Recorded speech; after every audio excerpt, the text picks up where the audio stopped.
cars are gonna get soaked. Let's find shelter quick. Oh, we're not going to make it.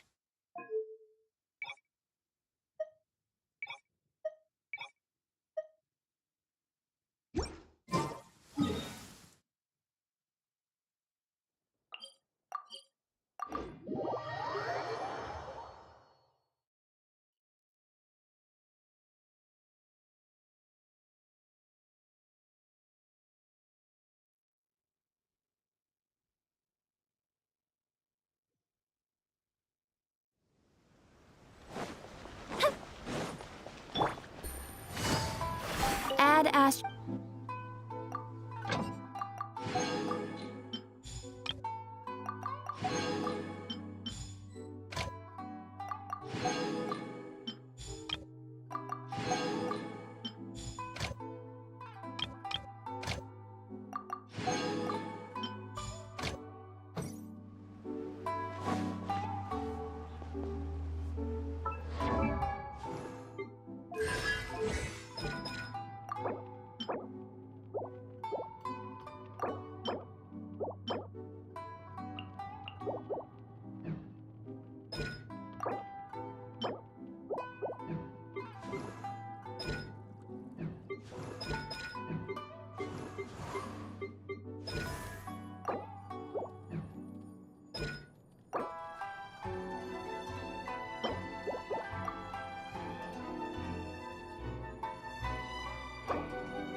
Take it easy.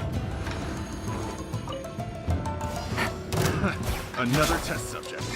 Let's play. Time for takeoff. Busted. Game set.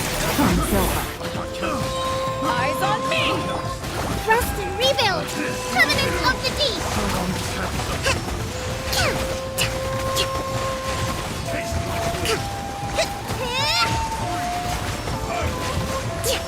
I wouldn't think you can get away. Brace yourselves. Gotcha. Things are about to get dicey. Hold the line. Take it easy.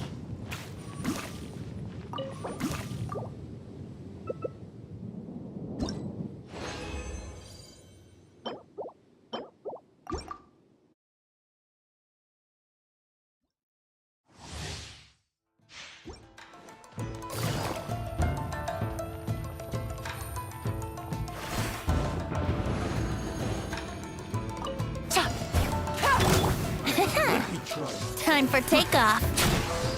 Let's play. Here comes the catch. Power the Ender Python. Torrent, bring refuge. Rest and rebuild.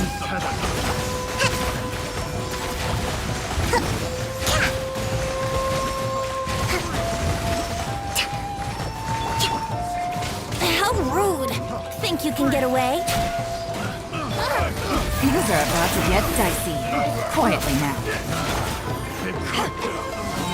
To ashes! Covenants of the Deep! Hold the line!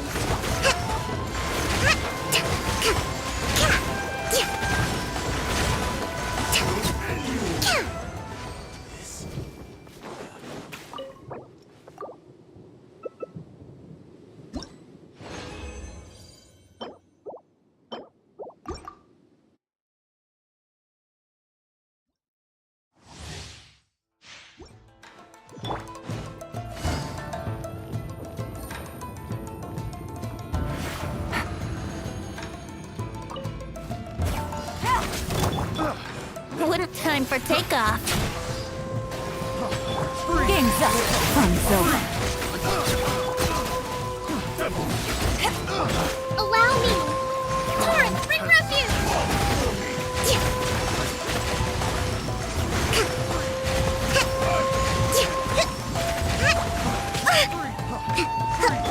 Brace yourself. Think you can get away? Here comes the catch. Gotcha. Eyes on me! Billowing surge!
Sakura Swirl!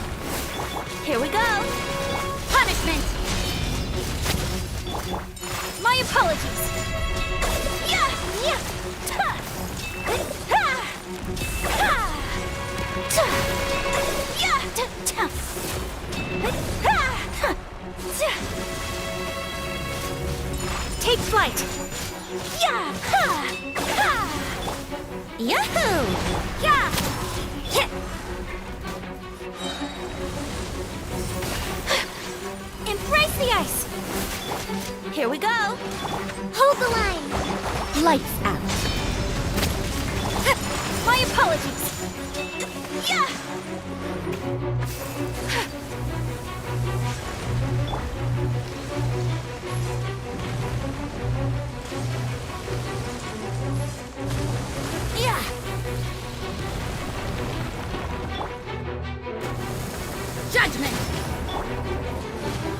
Time for takeoff. Whirling snow. Kamisato art. Sumetsu. Yeah.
So this...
be as leisurely as this a little more often.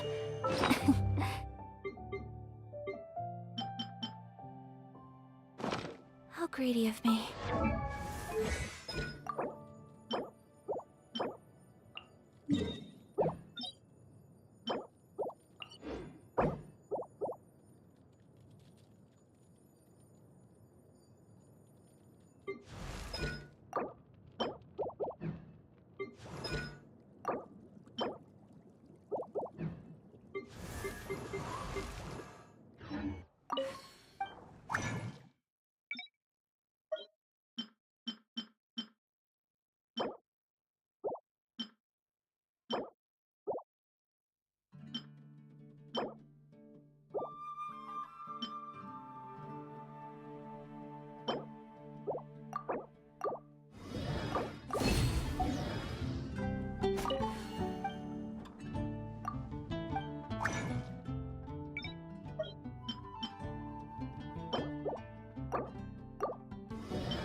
A blade embraces its duty, as a jeweler cherishes their gems.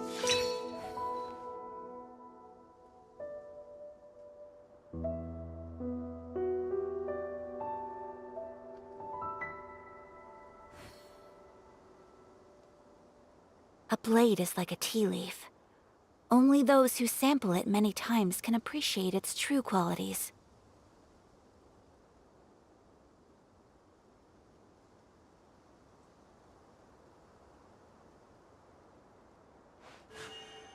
A blade embraces its duty, as a jeweler cherishes their gems.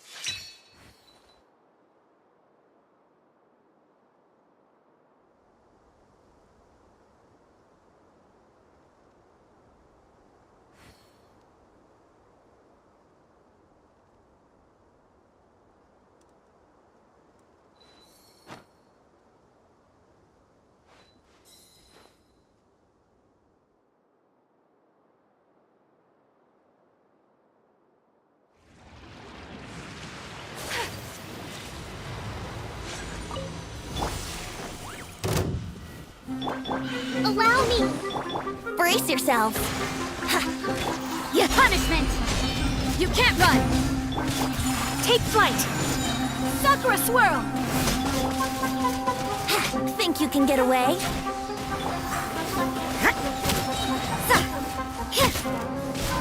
Shiver!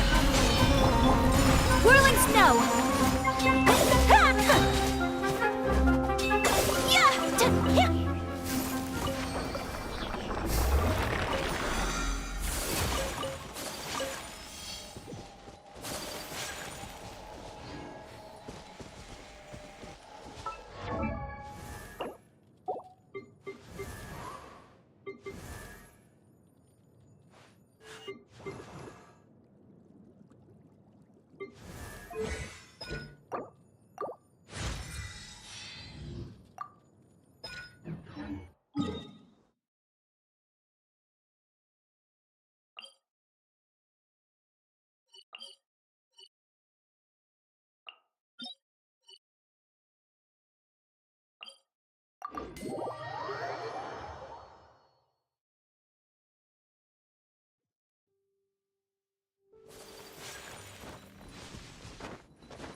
I'll watch your back.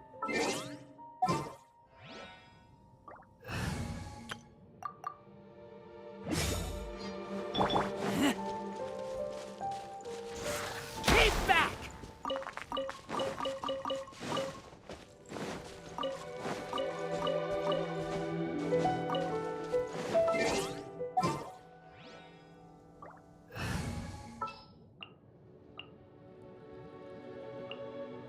In the name of the Prinzessin! All right, let's go. Off we go. Huh?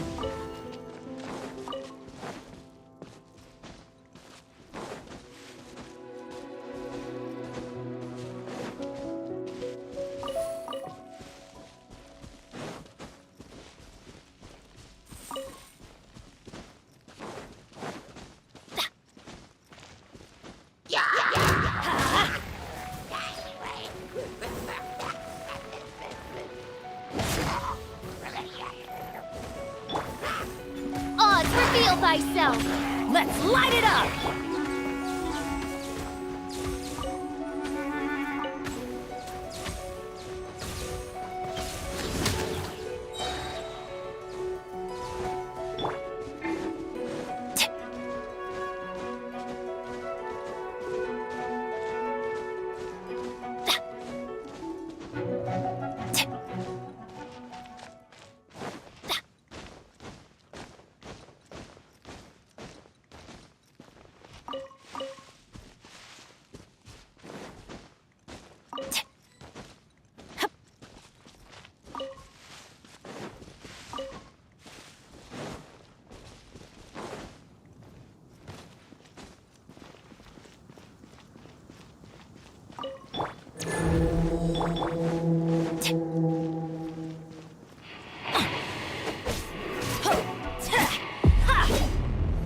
Teamwork is dreamwork!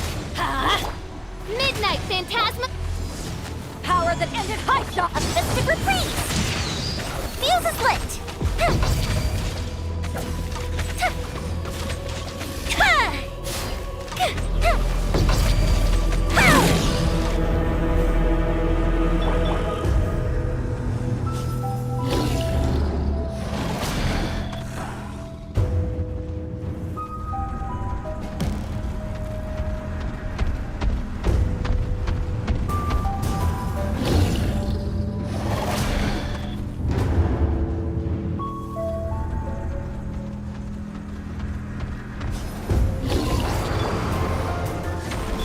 Let's light it up!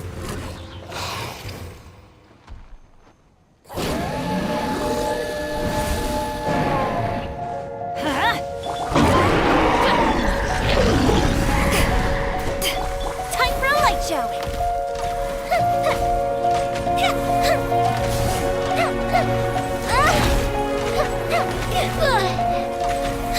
I'm going in! By royal decree! Shadow Raven!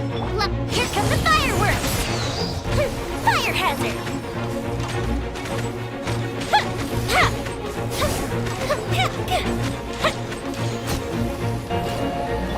Adventure time!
Adventure time!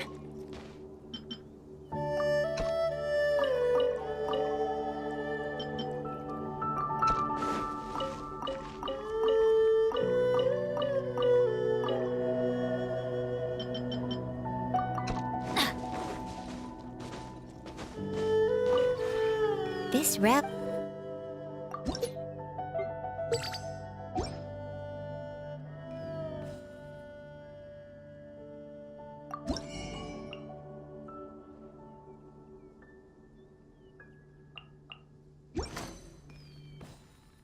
If you ever...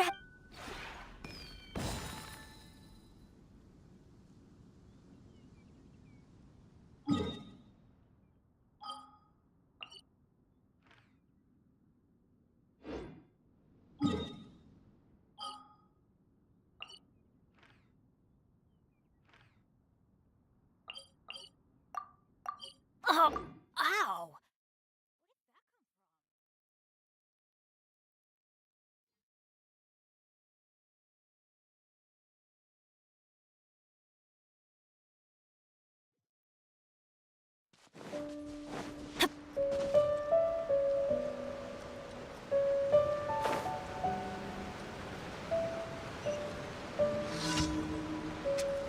Adventure time!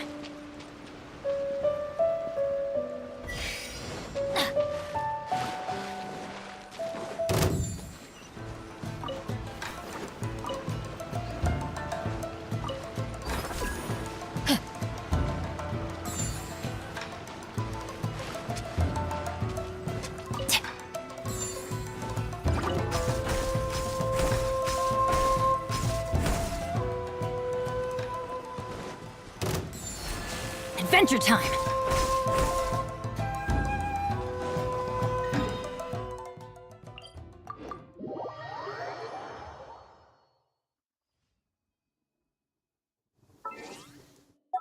It always rains when I... Adventure.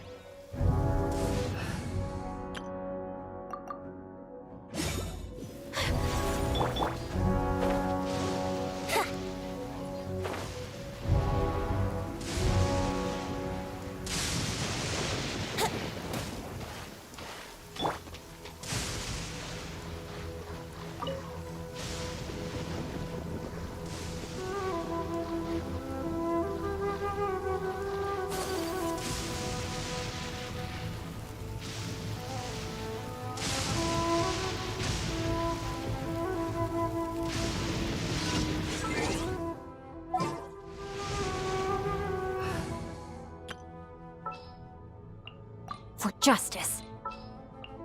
It's time to pull the trigger.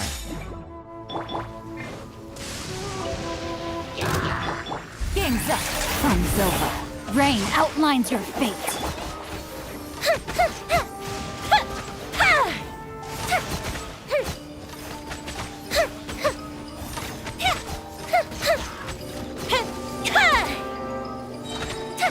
Everybody stand back! Quietly now. Rain cutter! No, my sword! Here comes the catch. Gold Bishop down!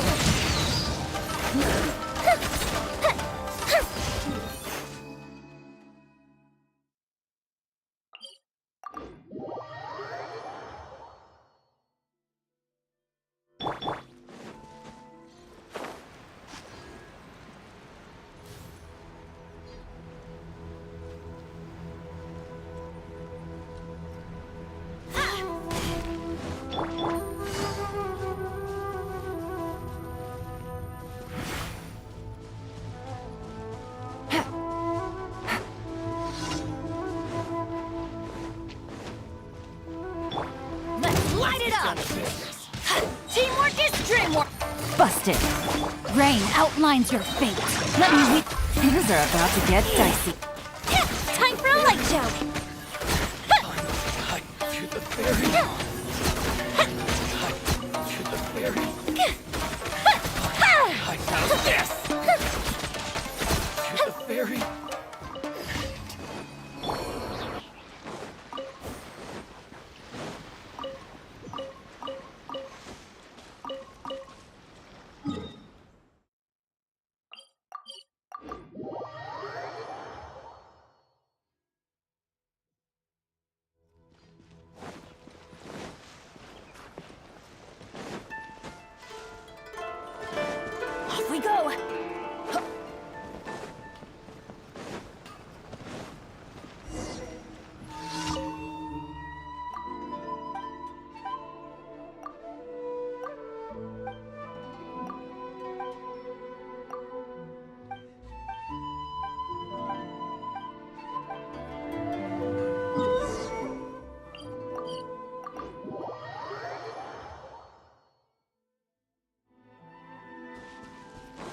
Adventure time! Off we go!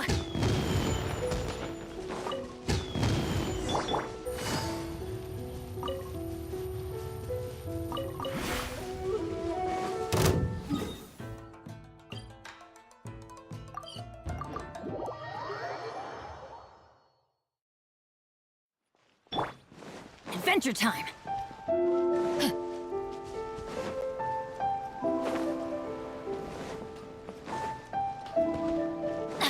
Off we go!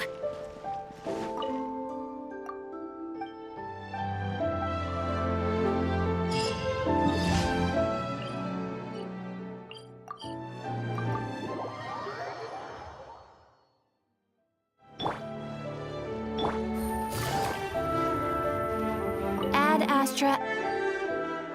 Thank you for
Everybody stand back! Ha! Here comes the catch! Gotcha! Witness the power of Gugwa! Know my sword! Here come the fireworks!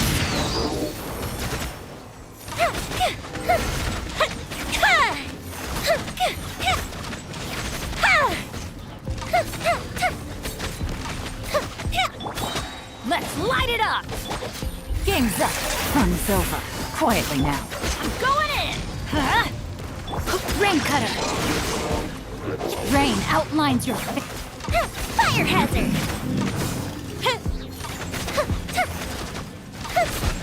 Goldfish up down!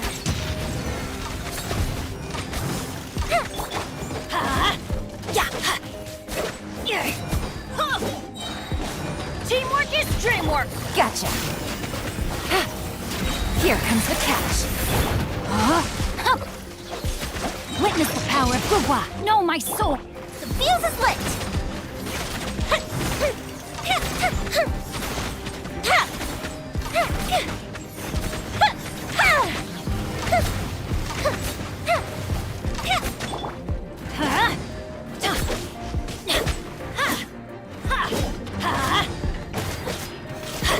I'm going in!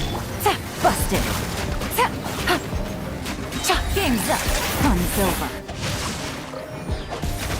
Let me weave you a bird. Mystic retreat! Fire hazard!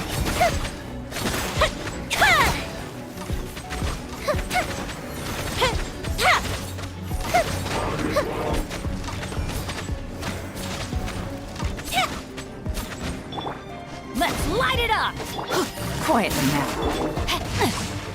No, my sword!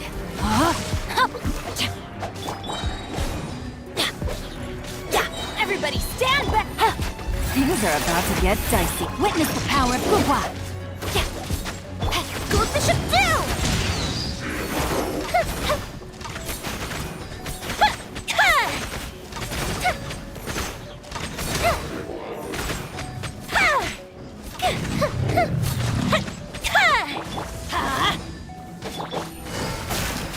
No, my sword! Rain outlines your fate. Let's light it up! I'm going in! Here comes the catch. Rain cutter. Here come the fireworks!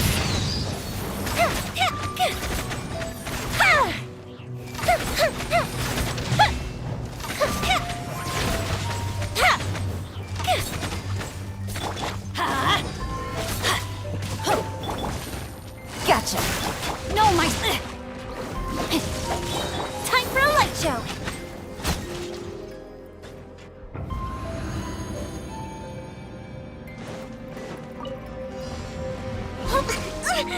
Allow me! Let's play! Time for takeoff! Swirl, Mark II, absorption. Insubordination! Midnight Phantasmical. Torrent, bring refuge!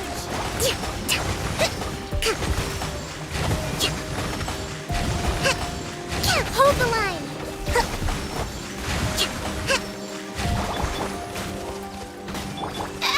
Stand clear! Odds revealed by Animal Test 6308. Think you can get away? Covenant of the Deep! Let's move out. Yahoo! Stand clear! As you wish, me. Let's play!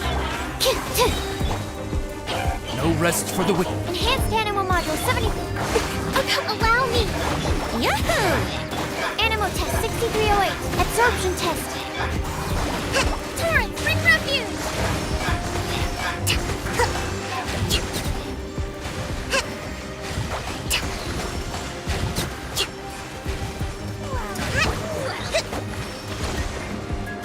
Here we go. Time for takeoff. Animal Test 6308. Midnight Phantasmical. Brace yourselves. Covenant of the Deep. Hold the line.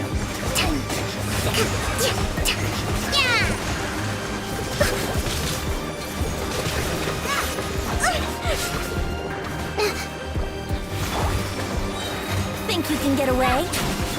Absorption test. Animal hypostasis emulation.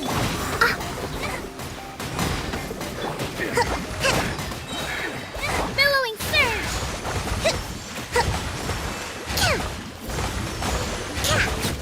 A breath.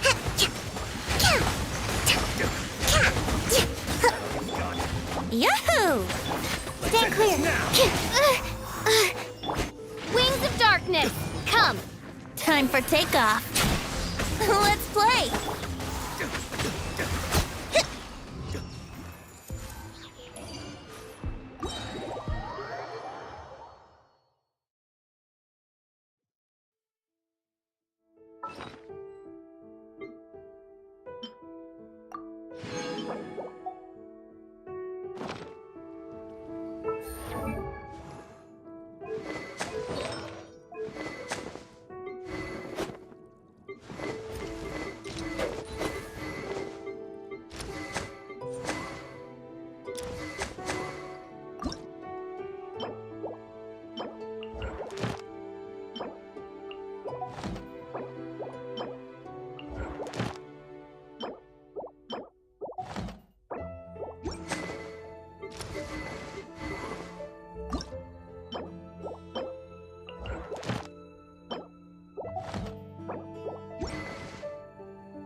Add Ast.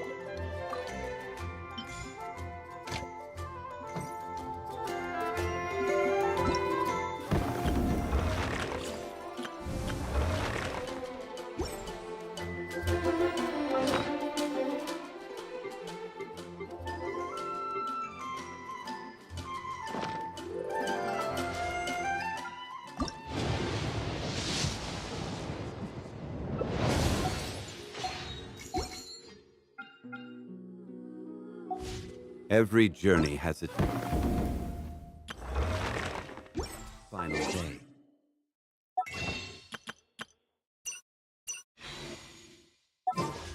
Don't run.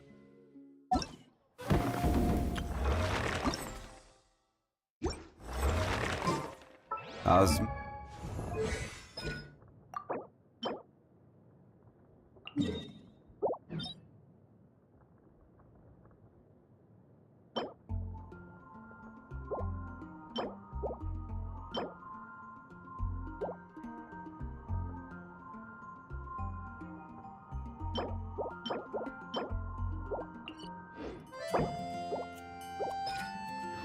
And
Solidify!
Torn to oblivion! To the chase! Speed of light!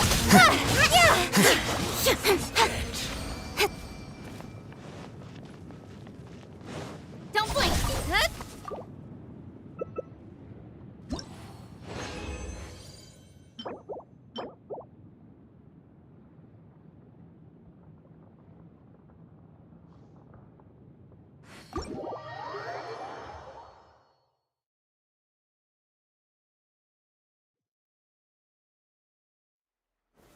Gather!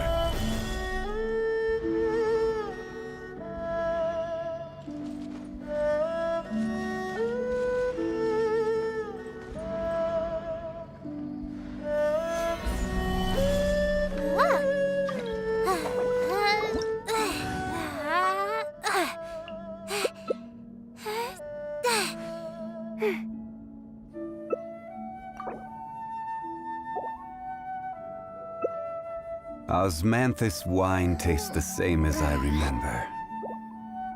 But where are those who share the memory?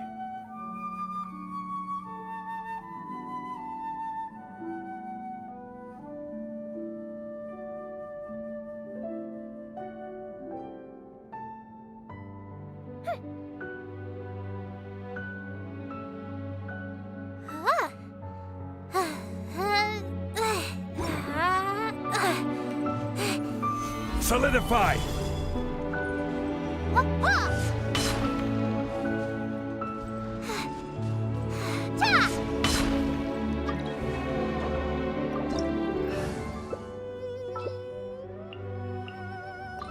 Where do you want to go next? If you'd like to see Liyue's tourist spots, I have a few references. Fireworks are for now, but friends are forever.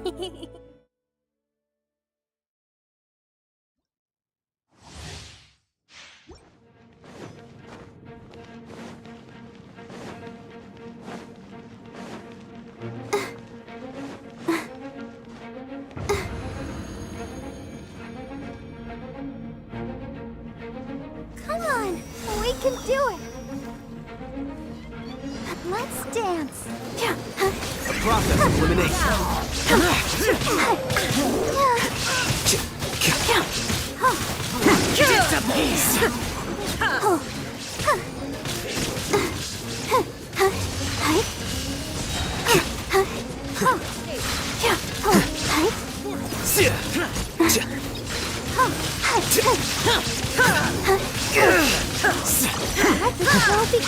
Shine down.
You called? The campaign begins. Wish me luck.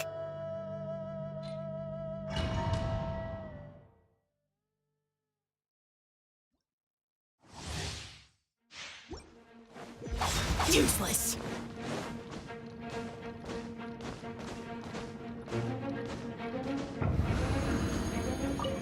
There is no escape! Stabilize! Go, Buck. Evil conquering! Here!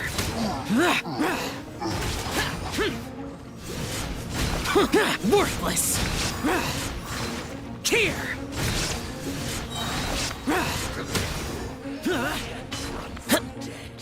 Useless! Solidify! Shine down!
Osman, this wine tastes the same as I remember. But where are those who share memory?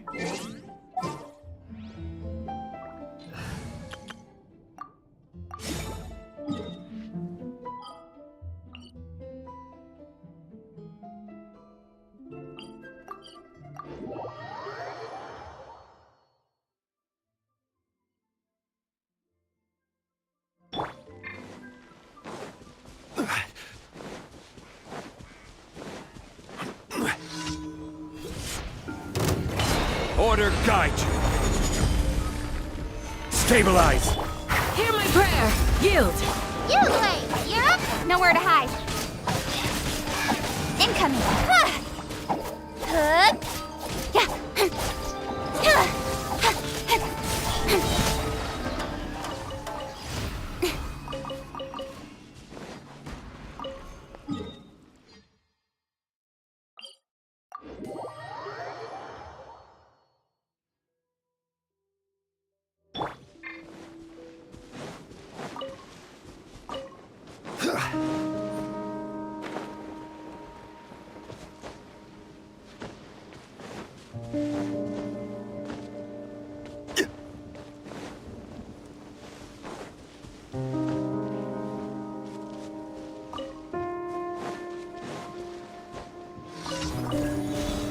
Solidify!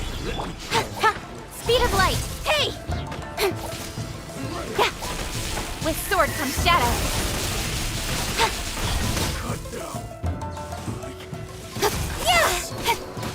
Don't blink.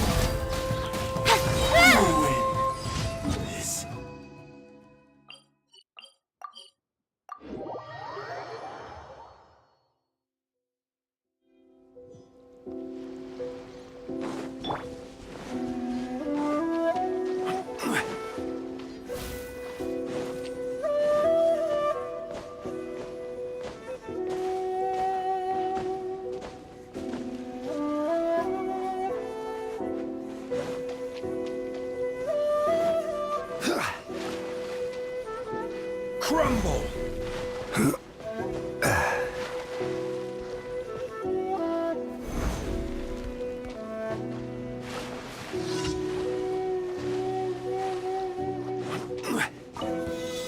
Stabilize! I will have order!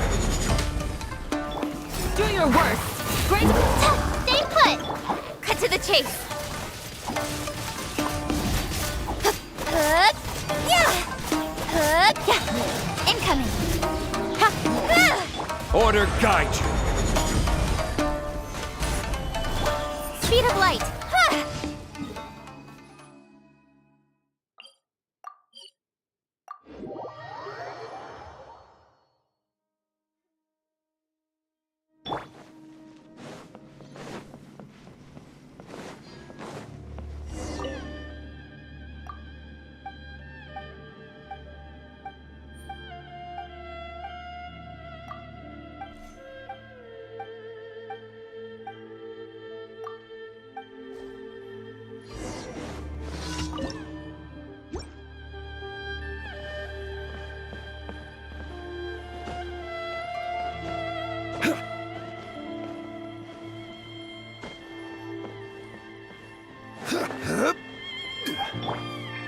Incoming.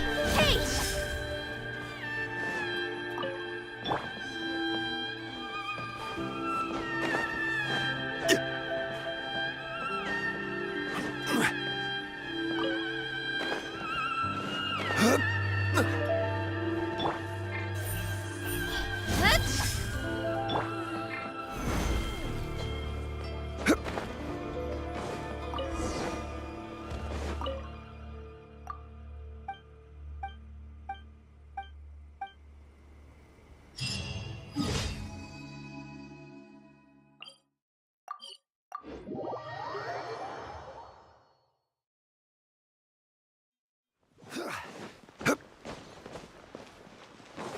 Ad Ast.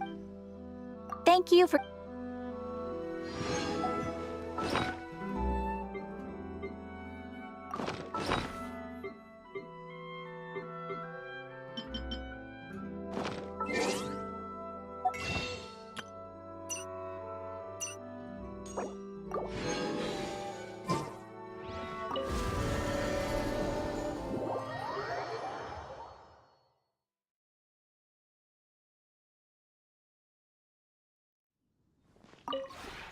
This route.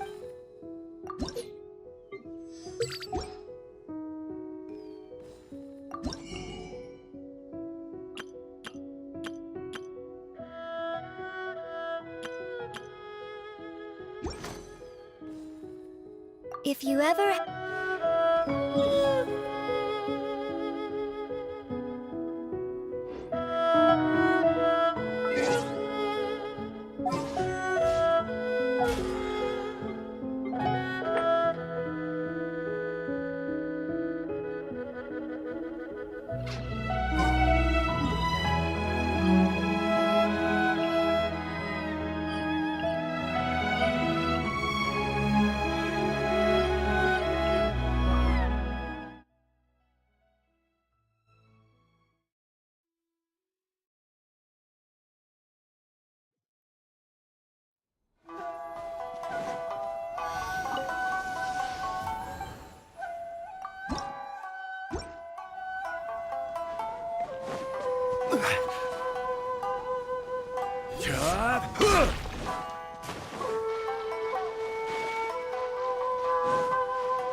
Ugh, what a puny opponent. And what a garish Onikabito. Pathetic. You can paint your Onikabito any color you want. The only thing that counts in battle is their electro affinity, the source of their power. Being able to pick out a prize Onikabito from the crowd is all that matters. That's what makes or breaks every beetle fighter. That's a strange theory. Even Paimon knows that performance in battle matters the most.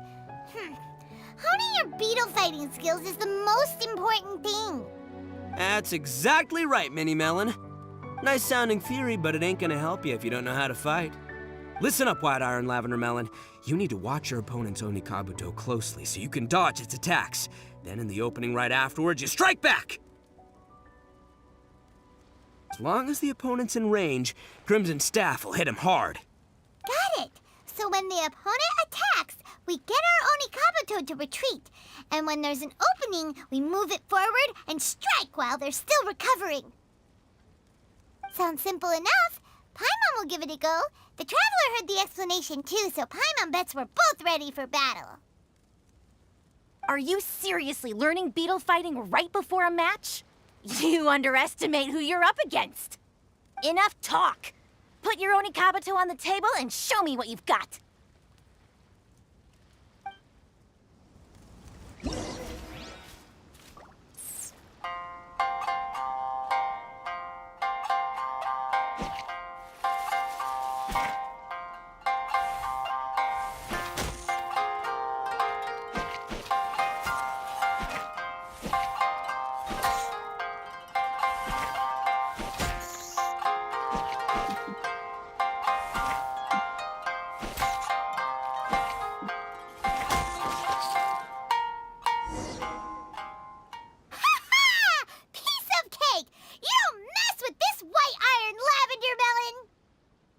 Amazing, Mini Melon! Whoa! Whoa! Pretty talented, ain't ya? You sure showed them who's boss. You, my little friend, have earned yourself an egg roll later today. Huh? Yeah!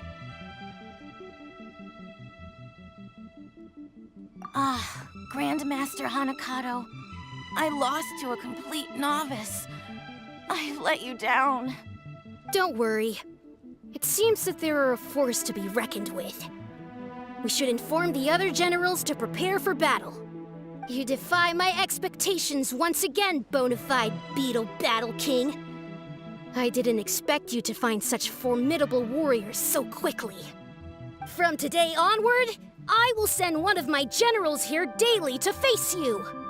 Be sure that you survive until the final battle. Otherwise, your declaration of war will become the laughingstock of the entire beetle fighting world. Aw, wait just a minute. Leaving so soon? What are you, scared? He's so annoying. Turning up here uninvited, talking to us in that smug tone, then taking off before we're done with him.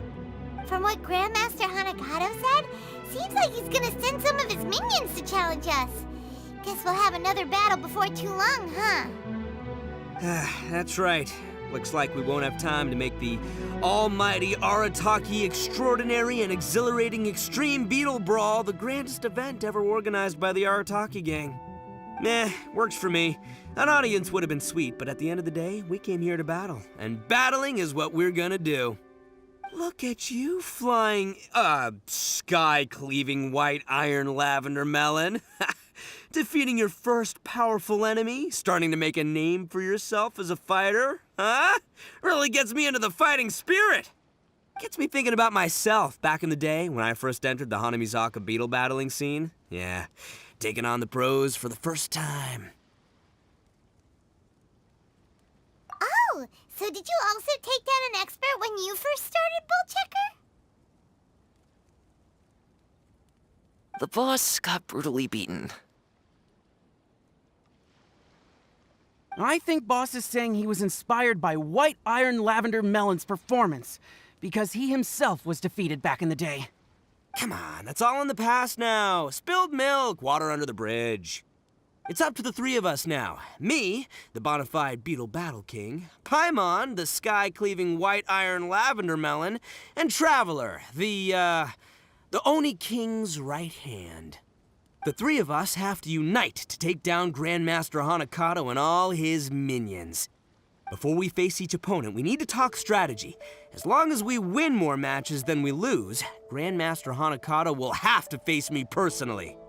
Ballchucker seems to be taking this all pretty seriously. Still, that beetle fight was pretty fun. And we do get 2 months worth of free ramen if we help him win this. Let's go along with it and do our best.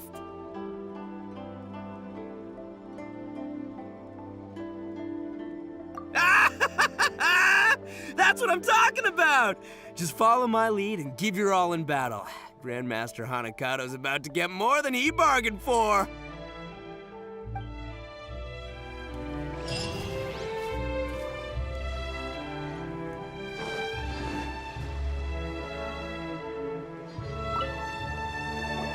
Arataki Gang, I'm here to duel! Oh, what now? Has Grandmaster Hanakado sent another kid to challenge me?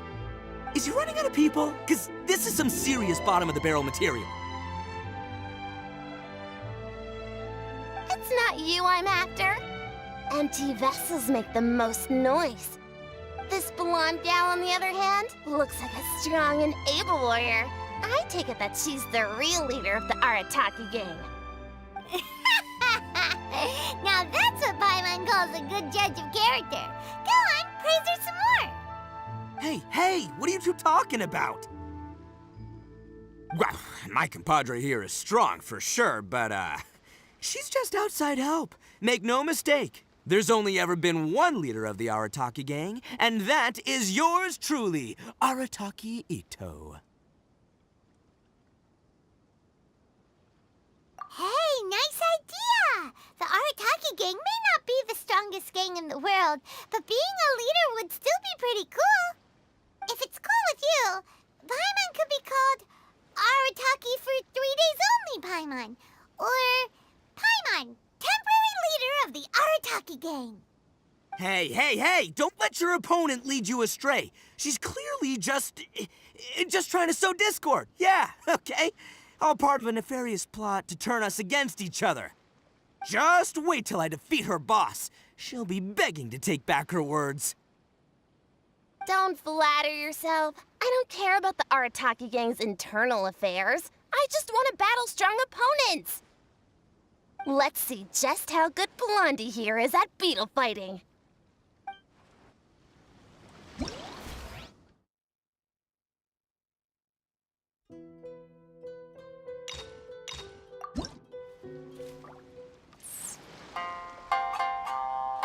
You've got this.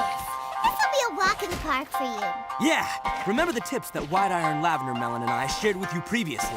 Time your moves right and catch her off guard. Dream on. You'll never dodge my moves, 'cause I never miss.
Sky-cleaving white iron lavender melon, I have come to avenge Electra. Prepare your Onikabuto.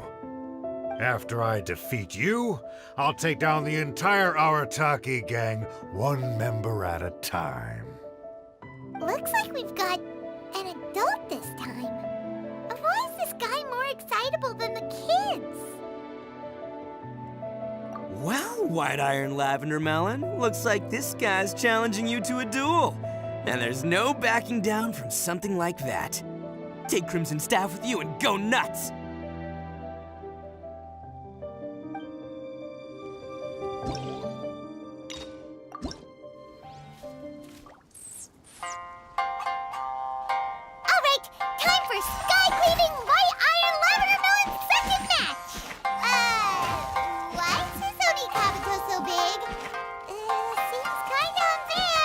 Don't you worry. An Oni Kabuto that's too big is one that's too slow.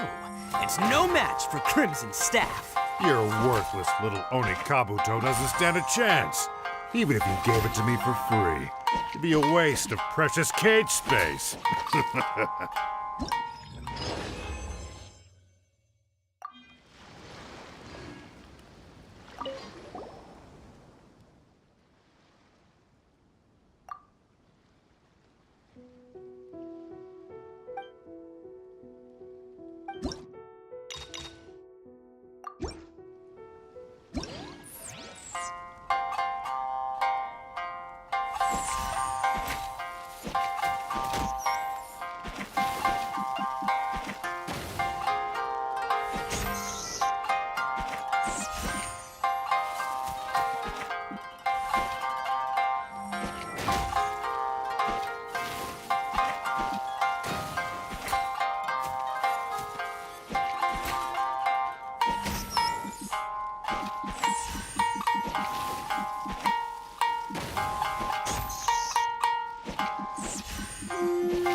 Undisciplined, inelegant, unoriginal, uninspired, and completely uncoordinated.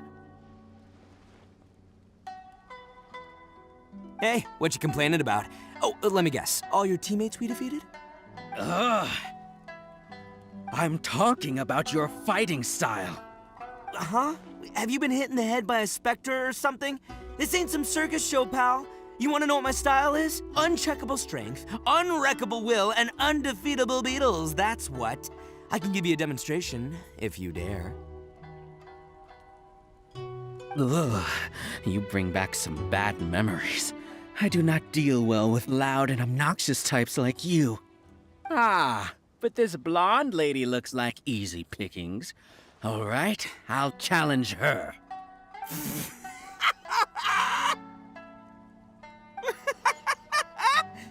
Hey, compadre! Did you hear what this joker just said? He thinks you're an easy win. So, how about you show him a little Arataki gang hospitality? Paimon doesn't get it.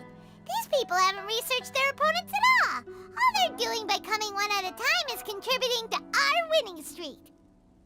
Grandmaster Hanakado's team members are a real mixed bag. They're no match for us three when it comes to strategy.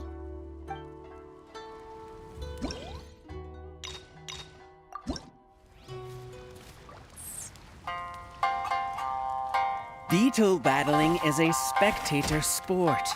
The performance should be visually captivating, even artistic. You, however, don't seem to comprehend that. Sheesh, this guy is pretentious.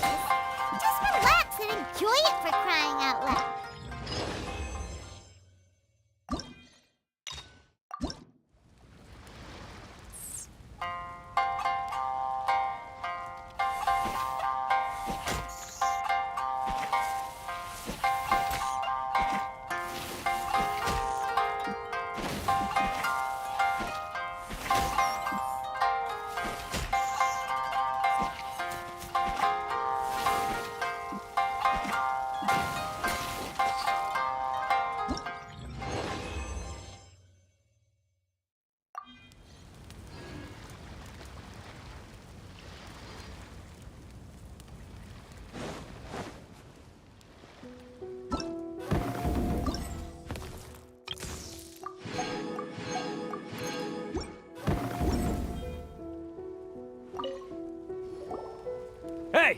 Which one of you is the ringleader?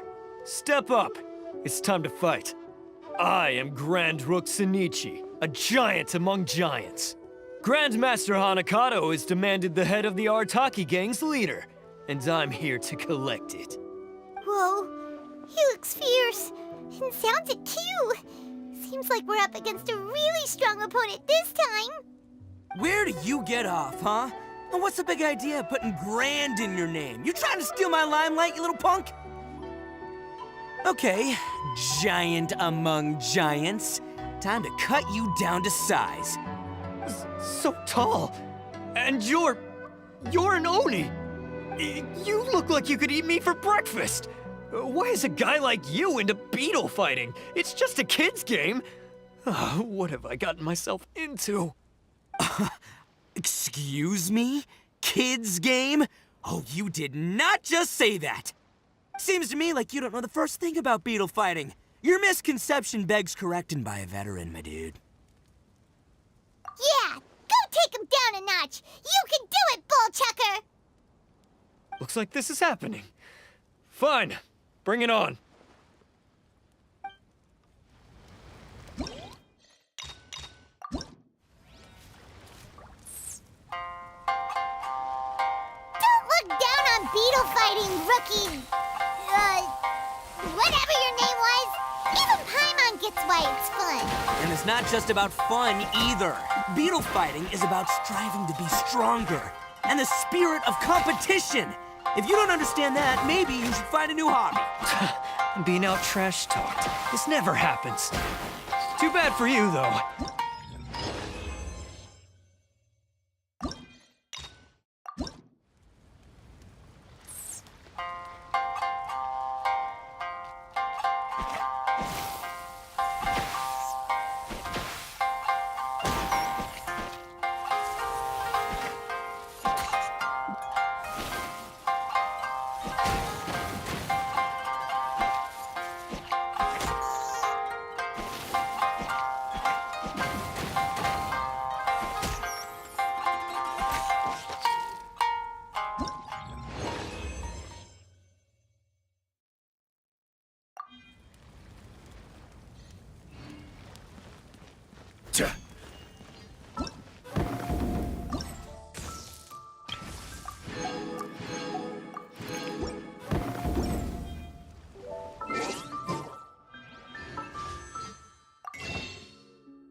Splendid!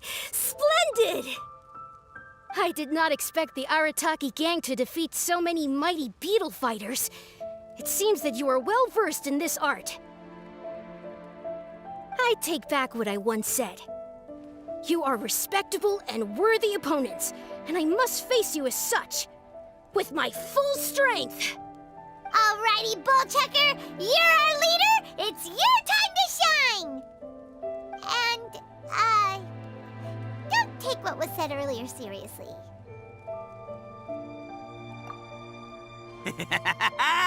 Oh, it's on! The final showdown and my soon-to-be final victory.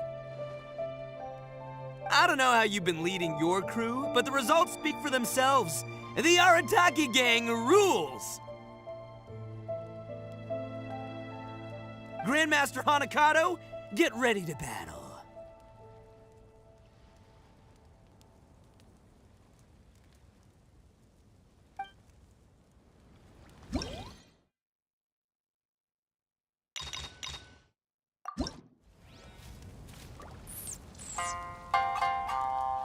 After many duels, your Crimson Staff has grown in strength. At least, it's far more confident than when it defeated Electra. Oh, yeah? Hey, you have a good eye for this. Yeah, of course, its improvement is mainly thanks to my expert guidance and tuition.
I see.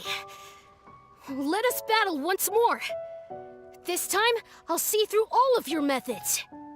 Victory and defeat no longer seem so important. Let's just battle for fun, shall we? It's rare that I should find such a great opponent. It would be a shame to end our battle so soon, would it not? Sure, bring it on. But seeing through my secret beetle fighting techniques? Nah, little fella, that ain't gonna happen. If you'll admit that I'm the stronger beetle fighter, I'll fight you for as many rounds as you want. Huh. Looks like Bullchucker and Grandmaster Hanakato are still raring to go. Well, let's leave them to it. They can battle beetles till the beetle battling is done.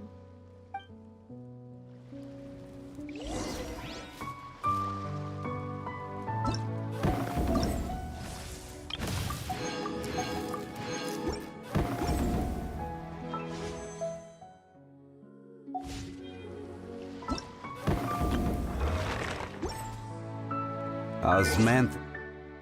Wind.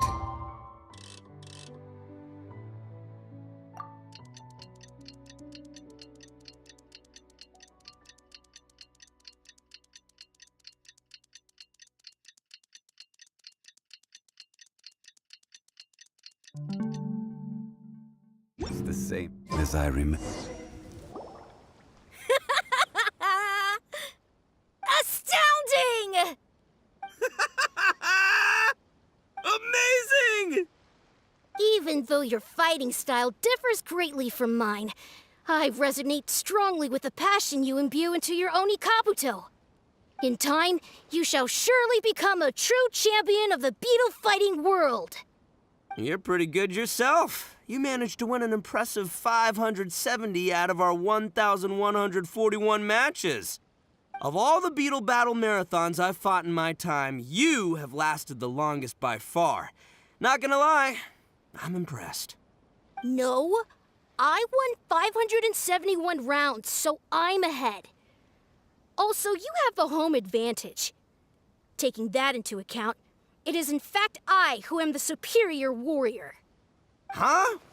Why you gotta be so stubborn? I remember our score clear as day, and Mamoru is our witness. Isn't that right, Mamoru? Boss, I really can't take it anymore. Please let me sleep for a while. Have they been going at it this whole time without a break? Fine. Since I'm a generous guy, I can give you one round, no problemo. I'll just defeat you next time. And if you're still not convinced, we'll do the next battle on your home turf. I'll prove that it's about the beetle fighter, not the location. That suits me just fine. Follow me.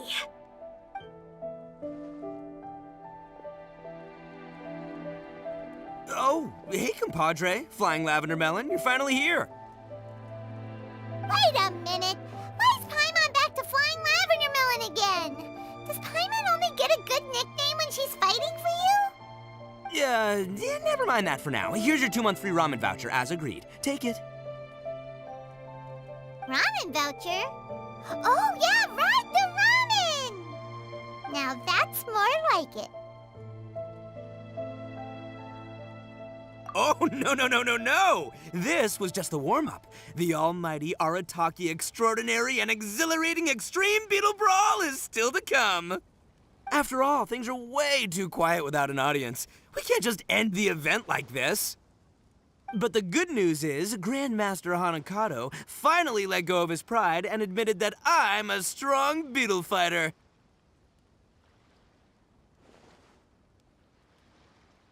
Still, we ain't done with each other just yet. I'll be heading to his home turf alone soon, where I'm gonna defeat him once and for all.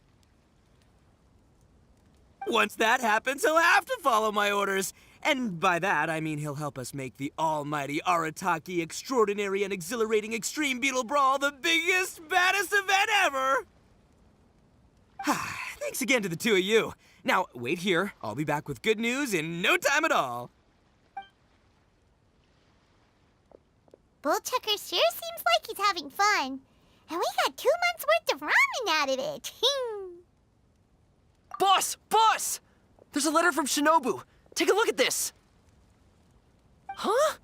Where'd the boss go? He was beetle fighting right here just a moment ago. Is it urgent? Because Bullchucker just left with Grandmaster Hanakado. They said they were going to continue their battle. Well, it's not urgent, just a little unexpected. You can read it for yourself if you want.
What the? So Grandmaster Hanakado is actually part of the Arataki gang? But his communication style made Bullchucker feel like he was facing a mortal enemy. Just as Shinobu expected, Bullchucker is spending all his time beetle fighting without resting or eating. But he did get us to organize the Beetle Brawl event for him. You know, Paimon thinks Shinobu deserves to enjoy the ramen voucher more than we do. Why don't we take her for ramen when she gets back? Actually, wait a moment. Bullchucker didn't tell us which ramen stall this voucher is meant to be used at.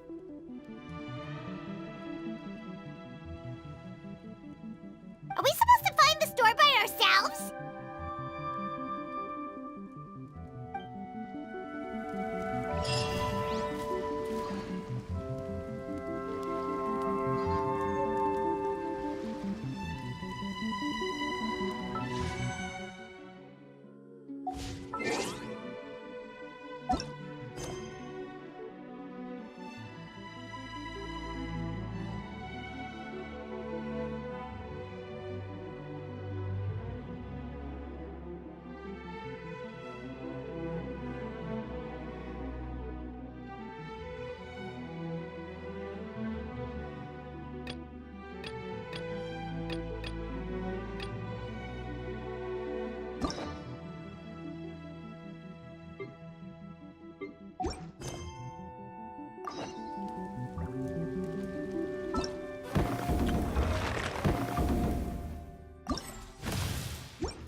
Astra Abyssosque. We meet again, you two. Hi, Catherine. Do you have any commissions for us today? Commissions, huh? Let me think. Oh, how about this? Please attend the Academia's Academic Symposium this afternoon and recite a love poem on stage.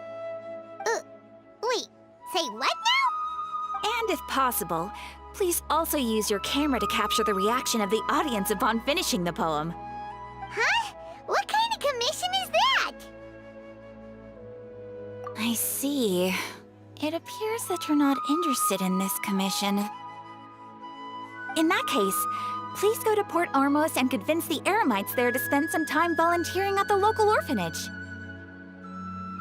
Hey, that's not any better.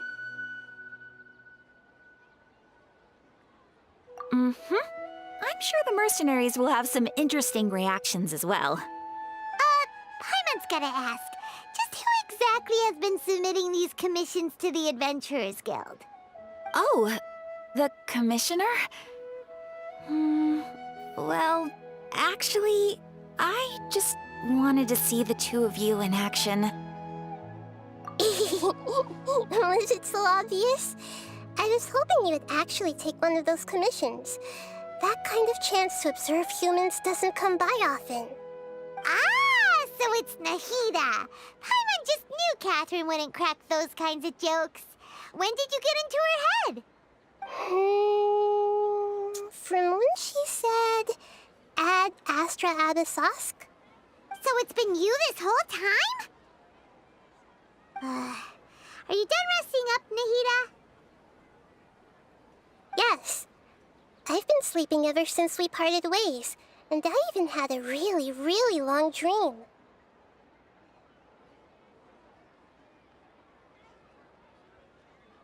It was another dream about the Sabzeruz Festival, except it was a happy one. In my dream, I was sitting in the middle of a flower terrace, and everyone in Sumeru City was holding hands as they danced in circles around me. They danced round and round, and everyone looked really happy. I also got to sit on a gigantic flower carriage. Ferris, the Knight of Flowers, raised me really, really high above the ground, and I was throwing an endless amount of Yalda candies at the children. You know, Nahida, maybe your dream is how the Sabzeruz Festival really should be. It's meant to be a joyous time where everyone gets together to celebrate your birthday. Huh? Wasn't I describing a really happy dream? Why are you both looking at me like that? Wait, could this be an example of the emotion known as pity? No, we aren't pitying you. That would only make everything worse. We just don't want you to feel too sad. By the way, have you had a chance to visit Dunyarzad? How's she doing? The Homiyanis haven't allowed any visitors after the festival, so we haven't been able to check on her. Yes, I paid her a visit right after I woke up. She was resting at the time. Her condition is stabilized. However, since Elazar is a manifestation of the withering on the human body, we can only cure it by finding a way to take care of Irminsul's own withering. But for the moment, our top focus should still be figuring out what the sages are up to and what they're planning. Right. Who knows what'll happen if they manage to pull off another scheme like the Samsara of the Sabzeruz Festival. So our first priority should be investigating and putting a stop to the sages' activities. As for how we should pull that off, let's discuss it somewhere else. There are too many adventurers around here. Oh, good point. Sorry, adventurers. We're gonna be borrowing Catherine for a little while.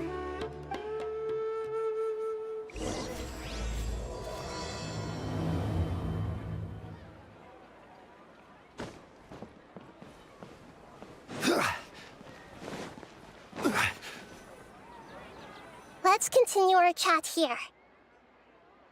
Okay, so do you have any ideas on how we can investigate the sages, Nahida? Actually, I've already done a little bit of work on that. But for now, I want to hear your thoughts.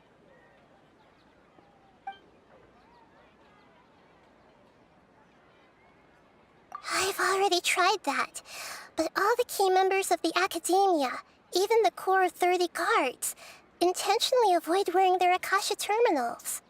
It seems that from the very beginning, they've been guarding against info leaks from the Akasha. Of course, it could also be because they're wary of me. Have you already caught the sage's attention? I'm guessing not yet, but distrusting me would make perfect sense if they've ever paid attention to the urban legends about me. In any case, I probably can't take over their minds directly.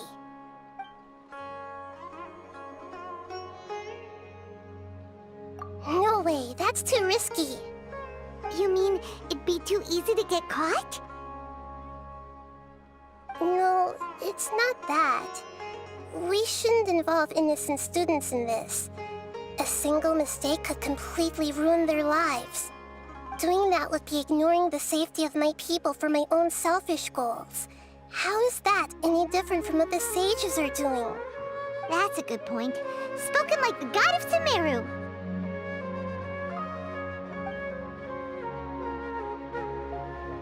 We're in the dark as of now.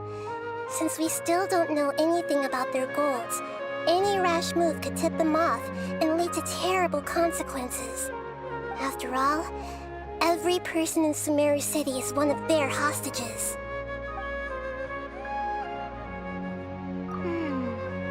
Are we really out of ideas? Nahida, you're super smart, so you already have something in mind, right? Don't keep us in suspense. Spill the beans already! According to a popular theory from the Vahumana Darshan of the Academia, rejecting impractical motions at the beginning of a planning session will give more weight to the actual proposal. Okay, but aren't you the god of wisdom?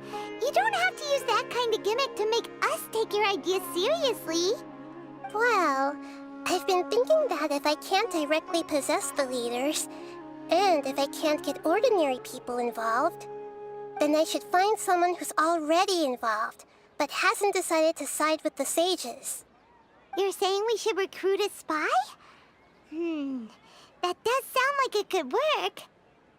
Oh, before coming back, we met someone named Alhaitham. He seems like he acts alone, and he likes doing stuff behind the Academia's back. They probably aren't in cahoots. Actually, I already have someone in mind. Do you still remember that female scholar named Setaria? Setaria. Paimon remembers now.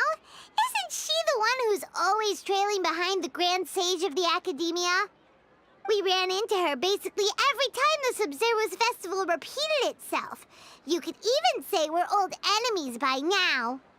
Paimon still remembers the smug and mean way she always spoke to Nilou. I've always liked observing all kinds of people, and Setaria has always stood out from the crowd. She was born in the desert and was hailed as their greatest genius.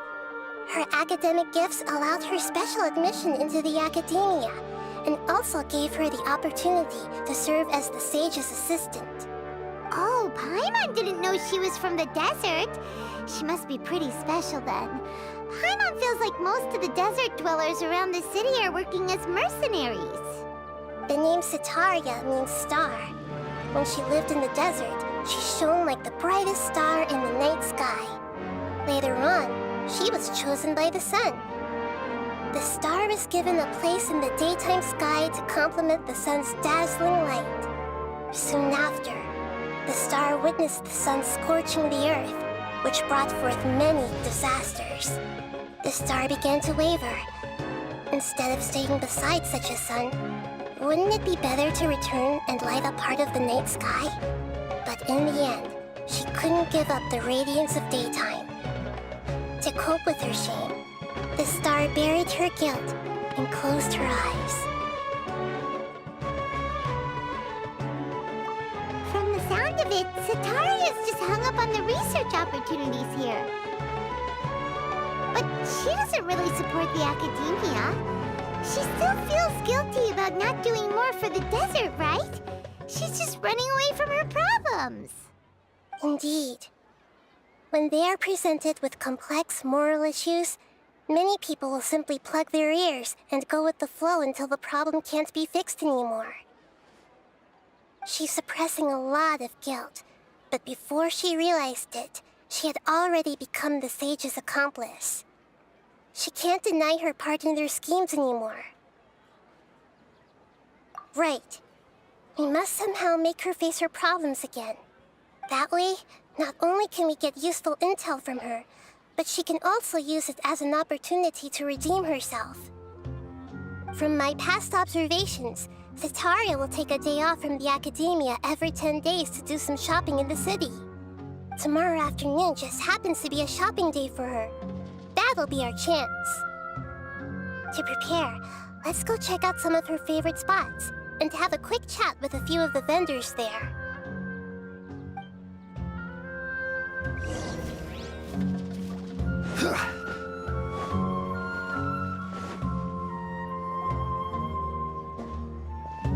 This should be Setaria's favorite fortune-telling spot. So should we ask the fortune teller about Setaria? No, I already have enough information on Setaria. The most important thing now is for you to pay attention to the vendor's talking style and key characteristics. Talking style and key characteristics? My poor lost lambs, have you become troubled over your fates? The divine voice of wisdom often echoes between mine ears. If thou be blessed today by the gods, I may be able to show you the way. Huh? Really? Nahida, you've been whispering things to her? Shh! My friend here has some doubts regarding her future. Can we get a fortune reading for her? Of course, of course. In that case...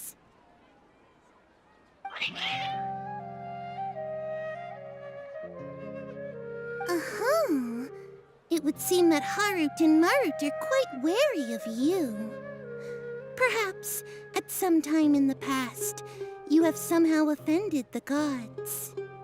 Only mocking the god of Animo, questioning the Lord of Geo's financial savviness, and brawling with the god of Electro. Do those count? Oh, nothing. Go on, pick an aspect for her to divine. Love prospects? No problem at all.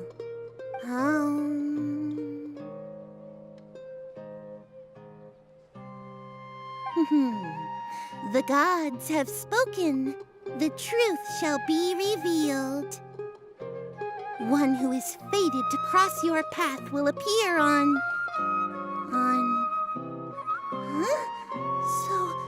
So many people will fall for you. How could that be? Harut, Marut, did you two spoil my divination? I've never read a fortune so absurd.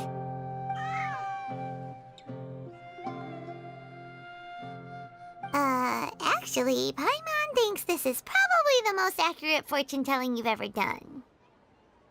I admit that the orientation of today's celestial matrix is, suboptimal. As such, there will be no charge. Is that so? Well, that can't be helped. If you were to bring some food offerings for Harut and Marut on your next visit, perhaps they could help you reverse the wheels of fate.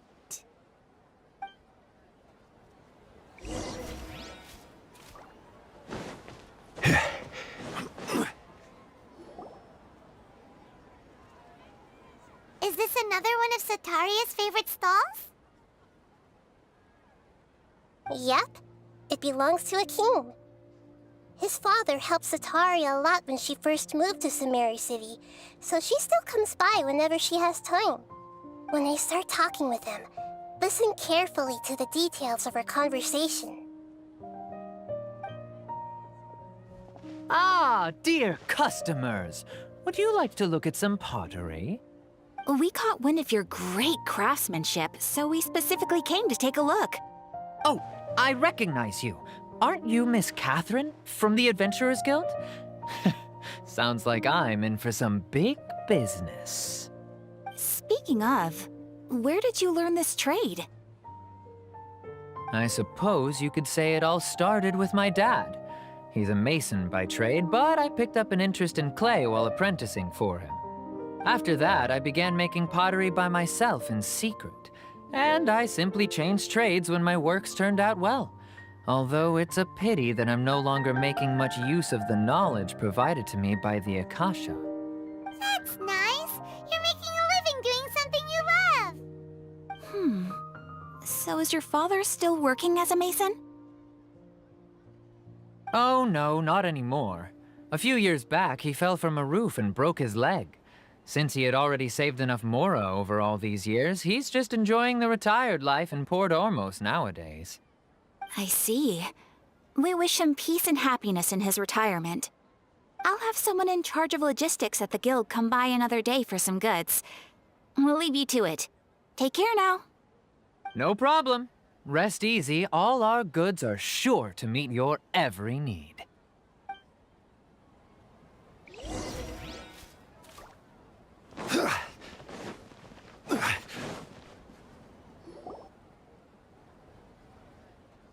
This should be our final stop.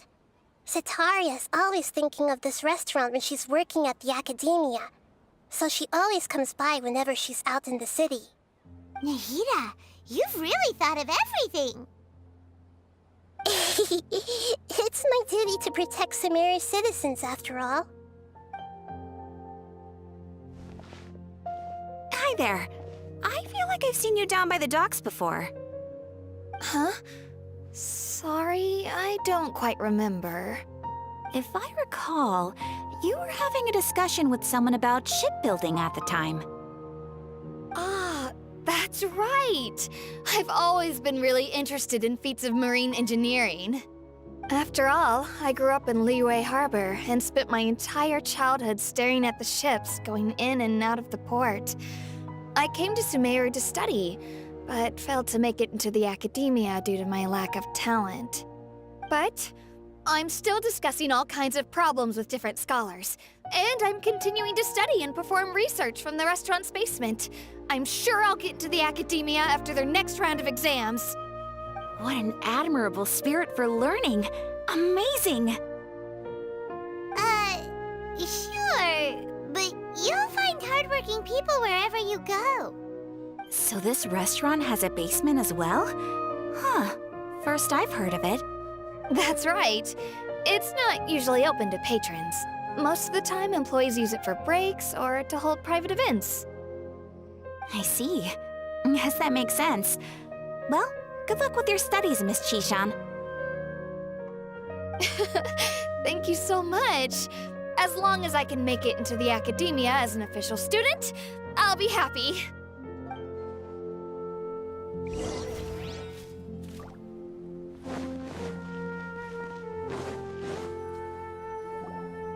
So, was that everybody? Mm-hmm. 3 familiar faces should be enough for Cetaria. What's the point of all the information we've collected? Nahida, you still haven't told us how you're planning to make Cetaria face her problems. Cetaria is already used to avoiding her problems, so we must find a way to break through her usual sensibilities. I remember you mentioned that the Eremites in Port Ormos are all making a fuss about the upcoming resurrection of King Deshret. Although it's all just a boatload of nonsense, the fate of her homeland may turn out to be Cetaria's soft spot. Oh, Paimon gets it now! You want to take advantage of the guilt Cetaria feels about her homeland. Although she knows she should return home to help the people of the desert, all she's done is conspire with the sages.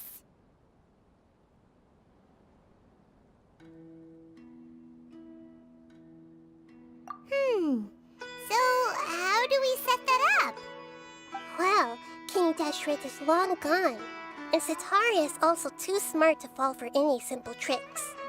If we simply engaged her under the guise of King Deshret's believers, she would definitely be wary of us, and we may not get anywhere.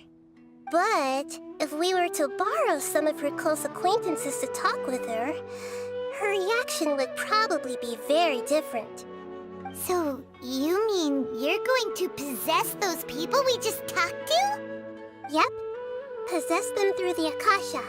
Imply they've already converted to the faith of King Deshret, and then convey our made-up will of King Deshret. As long as everything goes smoothly, we'll get through to Sataria for sure. She'll never guess that we had anything to do with it. Ah, so that's how you're going to use all the info we collected on these people. It's so that you won't slip up and break form. Possessing them will only work if you can manage to pass off as them. Exactly. So, best of luck with impersonating them. Huh? Best of luck? But we don't know how to possess anyone. That's no problem at all. I'll just share all their senses with you once I've possessed them. As long as you're also wearing an Akasha terminal, the effect will basically be as if you've possessed them yourself.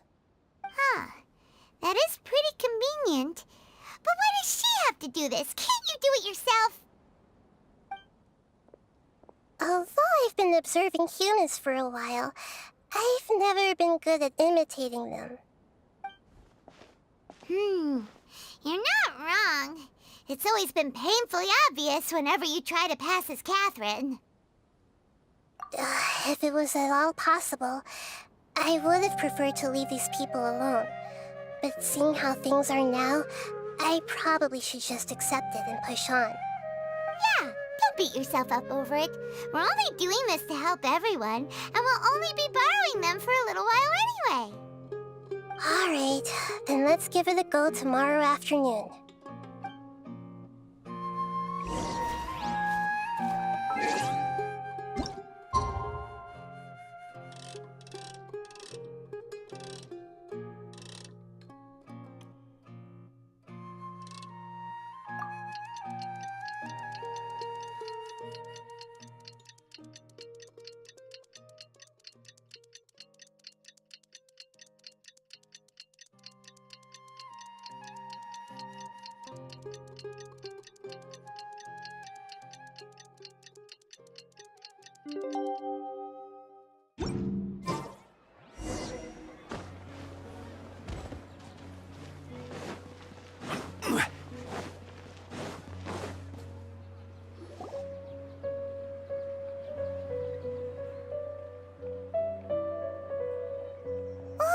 Here she comes. Sataria's here. Let's quietly follow her. Once she starts talking to her acquaintances, we'll find a safe spot to begin possessing them. As for how we'll sway her to our side, I'll leave that to you. I trust you'll know what to say. Paimon's starting to feel kind of nervous. Okay, let's go. Looks like they've already started talking. Let's find a hiding spot and get started.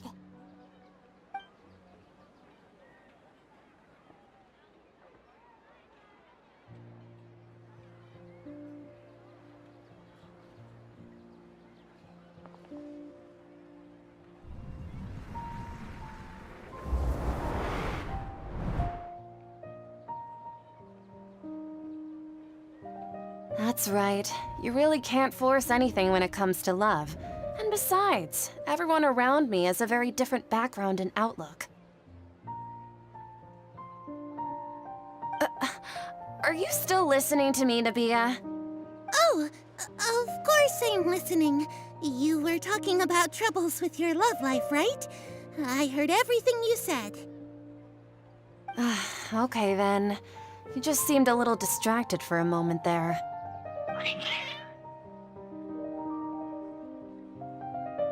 Strange. Your cats seem pretty worked up. Is something wrong? I always thought they were quiet, happy kitties. Oh, what are their names again? Ah, that's right. They are just little darlings, aren't they? Harut and Marut. Ahem. So, which fortune do you want me to read for you today? You must have come for another echo of the divine voice of wisdom. I'd like to get another reading on my love prospects, but to be perfectly honest with you, I feel like I've been a real mess recently. A mess? Well, could you do a reading on how long it'll take me to finish my current project at work? I really just want to get it over with. I hear you. No problem at all. The gods will reveal the truth.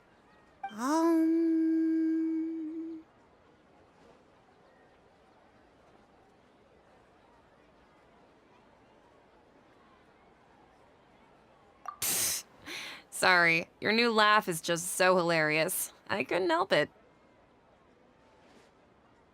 Oh, please pay no mind to those kinds of details. The gods are asking, Setaria, why haven't you gone home? Why haven't I gone home? Do the gods really know everything I've been thinking about? Setaria, why don't you just go home? It's a demand now instead of a question. The gods seem to be truly upset. I'm sorry. I know I failed the gods. Please pass on my most sincere apologies and ask for their divine forgiveness. And if I may ask, Nabia, is there a specific god who's speaking to you right now?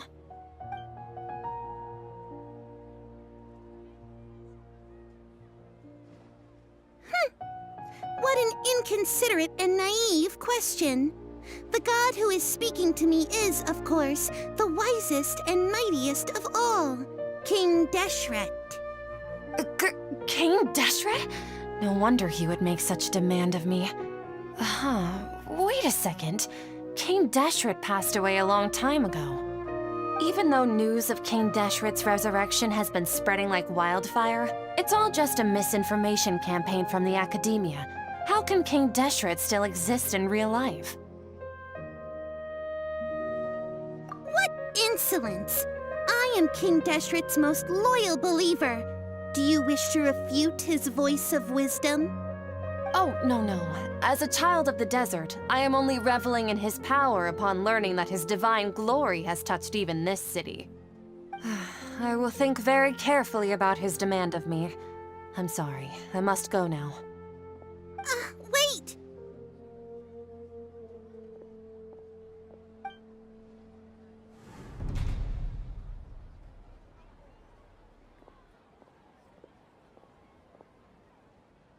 Whoa! She just ran off in a hurry. She looked pretty upset, too. Well done. Setaria didn't seem to suspect anything amiss. To have something she's been trying desperately to avoid show up out of nowhere and berate her, that must have shaken her to the core. Aw, Nahida, it seems like you understand human emotions really well after all. All I know are some abstract Harvard-taught theories. In any case, my time with you has shown a lot of them to be utterly useless. I'm still trying to make sense of everything. Anyway, enough of that. Let's hurry and catch up to Setaria. He's out of Keem's now, right on cue. Let's get ready to possess him right away!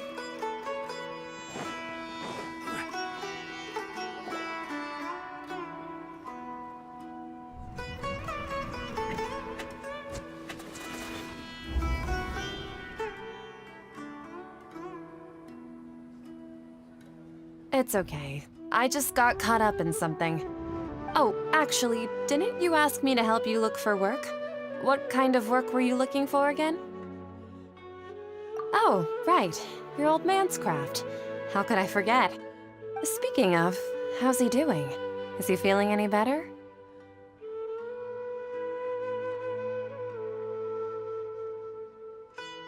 Oh, that's good to hear. I've been thinking a lot about him. If I could get some more time off, I'd love to pay him a visit. Actually, while we're talking about him, is he still living in Port Ormos? Yeah, he's been retired there for a while. If you could find the time, please write him a letter. Let him know that recently, faith in King Deshret has taken root in Port Ormos and has begun to spread across Sumeru.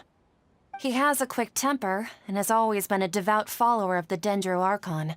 I don't want him to get into a fight with those King Deshret believers because of a difference in beliefs. Oh? So, who are you siding with in all of this? The Academia or King Deshret? I'm so jealous of you. You were born a child of the desert, yet you chose to betray King Deshret, and now you spend all your time with those crooks from the Academia. Akeem, you don't mean you've also become a believer of King Deshret?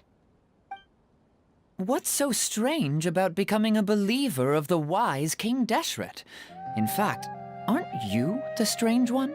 The one who still can't pick a side? Can't pick a side? Me? Whoa! Paimon had no idea you'd be so good at this! You really zeroed in on the issue and put it right in front of her. It might feel a bit overwhelming for Setaria. But once everything is over, I'll be sure to pay her a visit to her mind and explain everything. Anyway, let's keep going.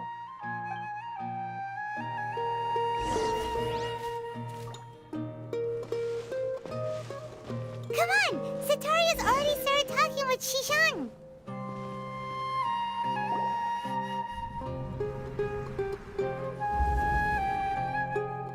So, Shishan, have you noticed anything weird in the city lately?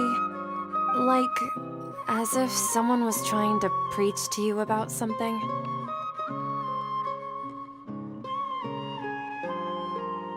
Oh, right. Speaking of strange things, I celebrated the Sub-Zerus festival so many times that I lost count. That was really weird. Wait, how could you be aware of that? That should be impossible. Nothing in the report indicated anything like that. Are you still failing to realize that the Academia's lowly tricks could never deceive all of Sumeru's citizens? Shishan, don't tell me that you've converted to King Deshret as well! What an absurd question. You make it sound like I should be ashamed for becoming a believer of King Deshret. In reality, shouldn't you be the one who is ashamed? You, who worked side by side with the Academia and treated people as nothing more than experimental subjects? Please, please stop! Even now, Setaria's still trying to run from her problems. She can no longer justify everything to herself. Hey, she's trying to talk to the guards! What should we do? This is the most important part of all. Quick, get ready. Mercenary, you're a member of the Corps of 30, correct? Please help me pass a message to the Macha right away. The situation in the city is getting out of control. Please, try to remain calm, miss. Tell me what's happening in the city. Heretics are infiltrating the city, and they've already converted many residents to their side. Heretics? What kind of heresy are you talking about? King Deshret! Many people I know have suddenly started believing in him, but he's long dead. It's impossible. Miss Setaria, nothing is impossible. You know my name? King Deshret is immortal, and all who defy him will one day pay the price. You must face the truth, Setaria. You tread a treacherous path, and the longer you ignore it, the tighter the Academia's grasp on you will become, and the deeper you will be ensnared. Child of King Deshret, never forget that the desert that belongs to you lies elsewhere. What's so strange about becoming a believer of the wise King Deshret? In fact, aren't you the strange one? The one who still can't pick a side? What an absurd question. You make it sound like I should be ashamed for becoming a believer of King Deshret. Setaria, why haven't you gone home?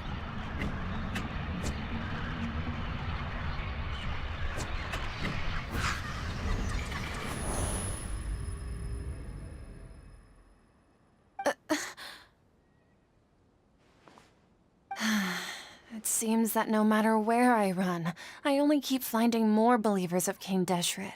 I have to say, this is a familiar feeling. I've also been running from my guilt this whole time.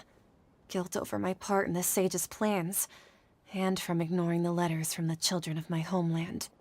But no matter how much I may try to ignore or get rid of it, my guilt always comes back.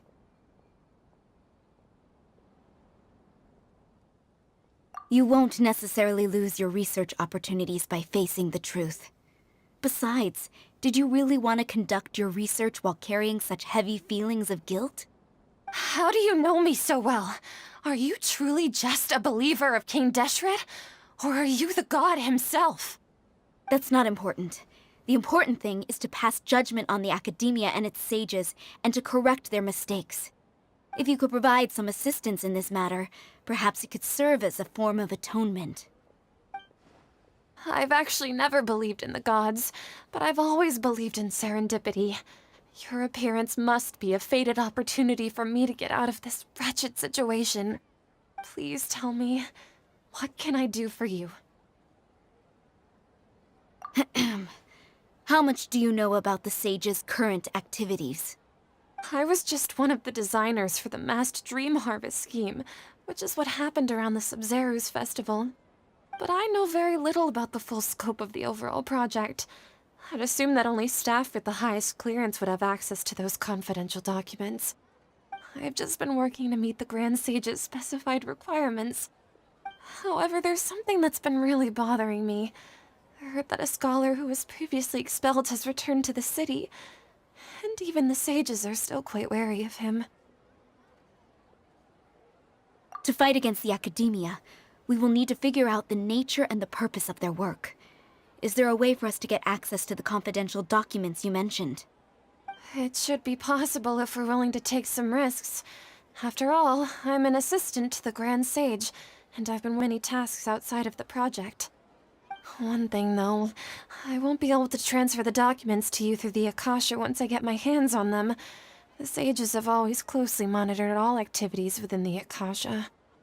Let me see... let's use the most primitive method. Send someone to pick up the documents tomorrow evening at the Academia entrance. The Academia entrance? Wouldn't that be too conspicuous? Don't worry about that. I assure you, this won't be a trap. I'm only suggesting this location because it'll draw more scrutiny for me to leave the Academia again. It'll be safest for me to distract the guards long enough to hand you the documents. All right, I trust you. So, if I were to successfully complete this task, would it mean I've atoned for my wrongdoings? That'll depend on the judgment of the Dendro Archon. The Dendro Archon. That's right. Her people are the ones we have endangered. As the God of Wisdom, she's also the one responsible for judging and guiding the scholars. Maybe it's time for me to find a god to believe in. Just as Nahida predicted, we've managed to bring Setaria to our side! The Traveler's execution was ingenious. She's the one who deserves all the praise. Well, now that we've made plans to meet again tomorrow evening, all we can do is pray for Setaria's mission to go off without a hitch. Pray? But if we're going to pray to the gods, aren't we just praying to you? God of Wisdom and Guardian of the Scholars? No. The truth is the true Guardian of Scholars. I've always believed that. Anyway, let's meet again tomorrow evening at the Adventurers Guild.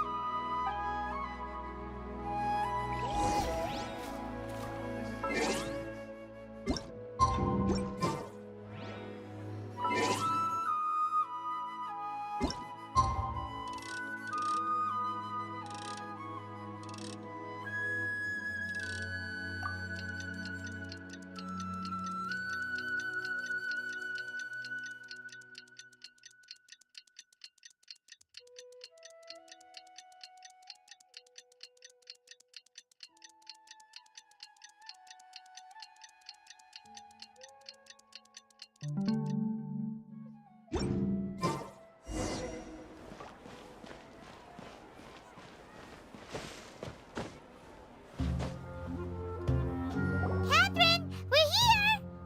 Oh, you are the other Catherine, right? That's right. I I suppose I'm the other Catherine in your mind. Shh! We're on a secret mission tonight, so we need to protect Catherine's identity. Yep, Paimon's right. We cannot fully rule out the chance that the meetup tonight is just a trap. If something were to happen, my existence may be the only trump card we'll be able to play. After all, the Academia should still be unable to confirm the existence of my consciousness in the outside world. Yep, exactly. Just what Paimon was thinking. Anyway, enough about that. Let's just make sure to be on our guard. Off? What do you feel is off? It's the middle of the night. Of course it's quiet. You're not getting paranoid, are you? No, I think she's right. It really is a lot quieter than usual.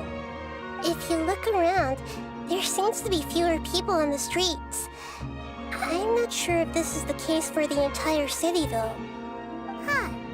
Maybe it's just a coincidence. Maybe Setaria figured out a way to not only distract the guards, but also to get everyone to go to sleep early, just so we can exchange the documents in peace.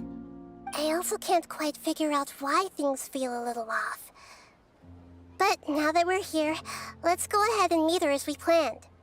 Well, regardless, as long as you're here with us, Paimon feels a little safer.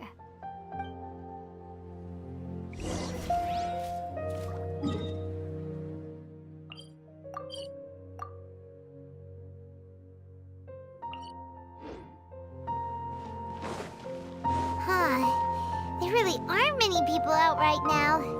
Let's hope it'll be this quiet in front of the Academia, and that Setaria managed to distract all the guards.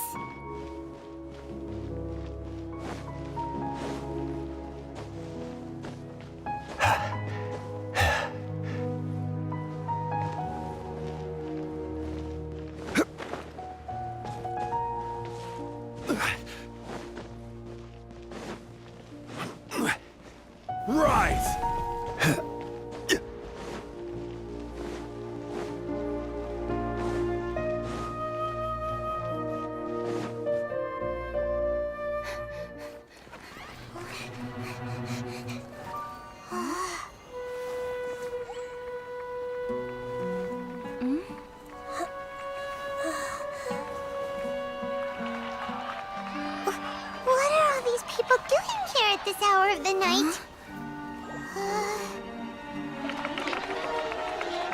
Ah, the triumphant hero returns at last. And to a rather spectacular welcome, even if I do say so myself. You're the outcast, expelled from the Academia. Indeed I am. Although these days they tend to call me the Doctor.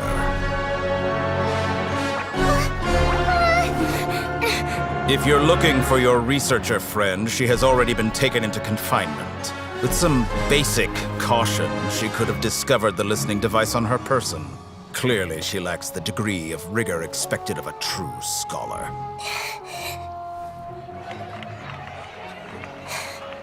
The people of Sumeru City! What have you done to them? I simply made some minor adjustments to their Akasha terminals.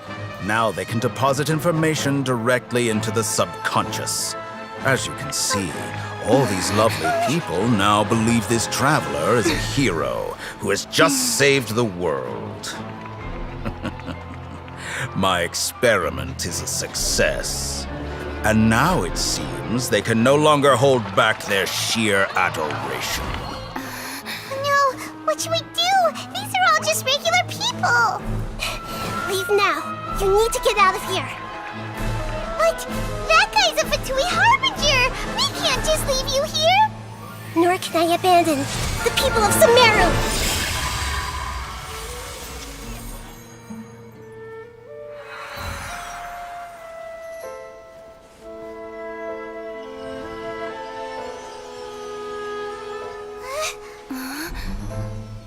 Don't worry. We'll meet again outside of the city.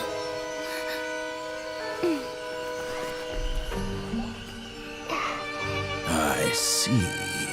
You appear to have overridden their mental faculties with your own consciousness.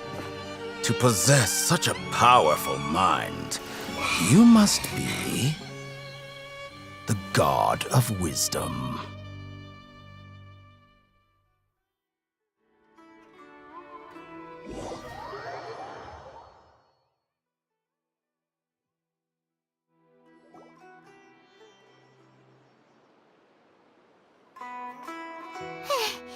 This should be far enough.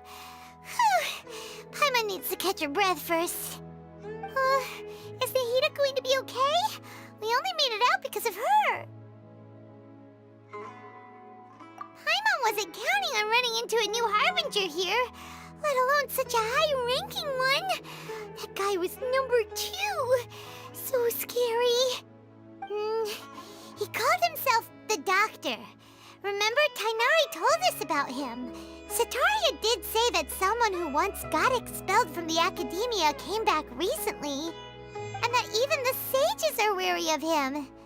Yep, sounds like she must have been talking about the Doctor.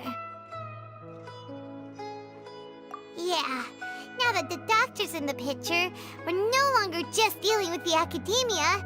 They're in cahoots with the Fatui. But what are the Fatui after this time? Another Gnosis? Yeah, things would be a lot easier with Nahida's help. Nahida said we'll meet again outside of the city. But we can't just keep waiting around, right? You mean... Oh, right! Wasn't he invited by the sages to work on some project when we were staying with him in the Avidia Forest? That has to be the same project. Even though he turned it down at the time, he might still know something. There's no time to lose. Let's go to Gandharvaville.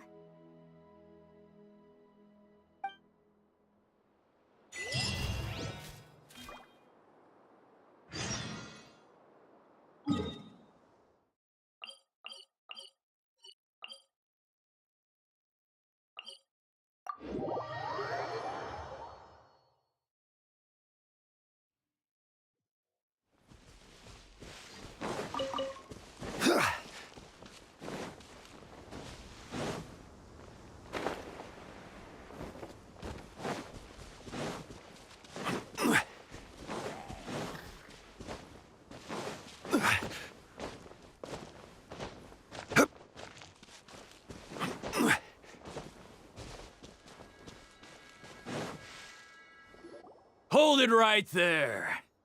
A blonde-haired traveler and a floating fairy. We've got you, all right. Take a look around. You've fallen right into our trap. Are you mercenaries from the Corps of 30? Did you come here to arrest us? Corps of 30? We're nothing like those government lapdogs who don't even get scraps for their work. We are an elite brigade that commands the highest commission rate in all of Sumeru. We're here on the orders of a client known only as the Outcast. The Outcast? An outcast from the Academia? But why wouldn't the Doctor just send the Fatui after us?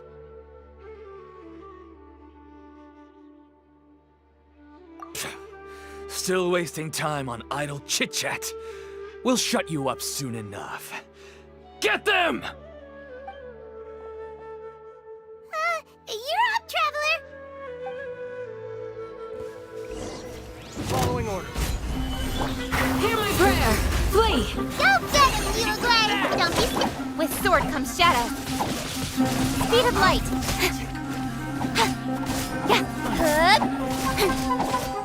Don't blink. Hey!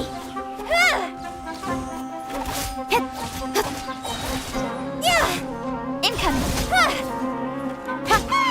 It isn't over yet. Here comes reinforcements. Grant us your blessing! Do your work! You, Glenn! Cut to the chase.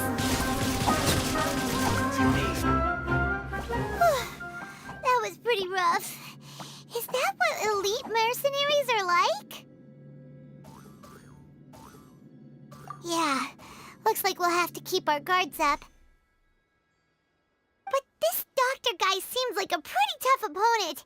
He knew exactly where to set up an ambush. Did he predict that we would try to find Tighnari? Going up against smart people is tough. Anyway, let's keep going.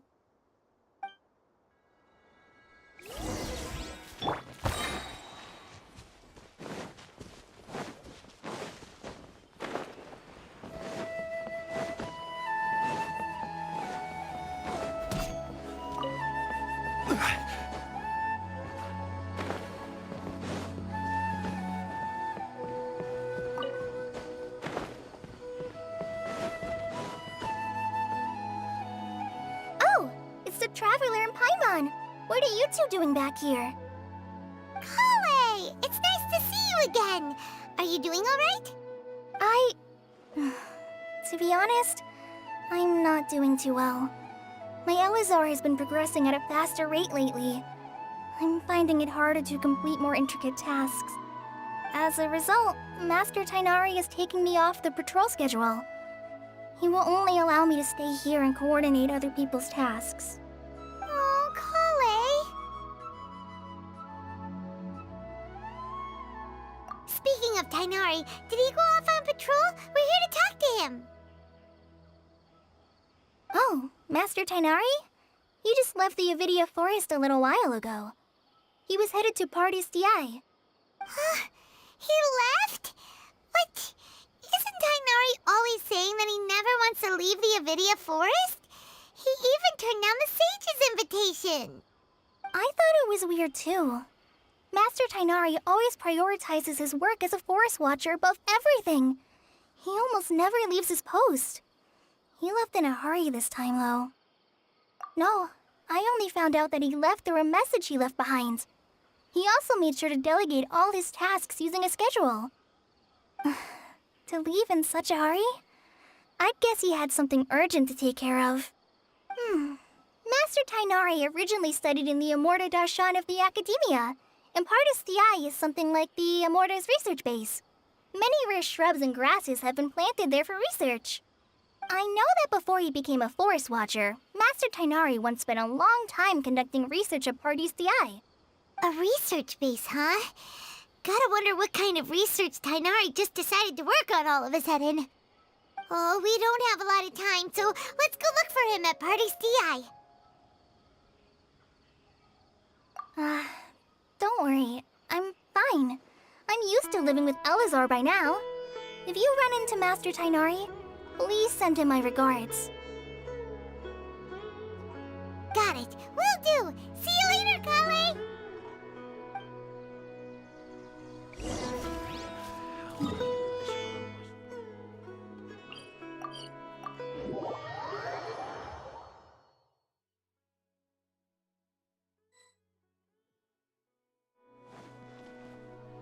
Wait! Look who it is! Thank goodness you're okay. We were so worried about you.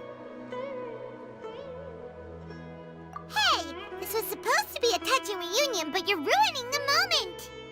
Actually, it's very smart of the Traveler to be wary of me right now. After all, the Doctor has shown that his technology can apparently even control human minds.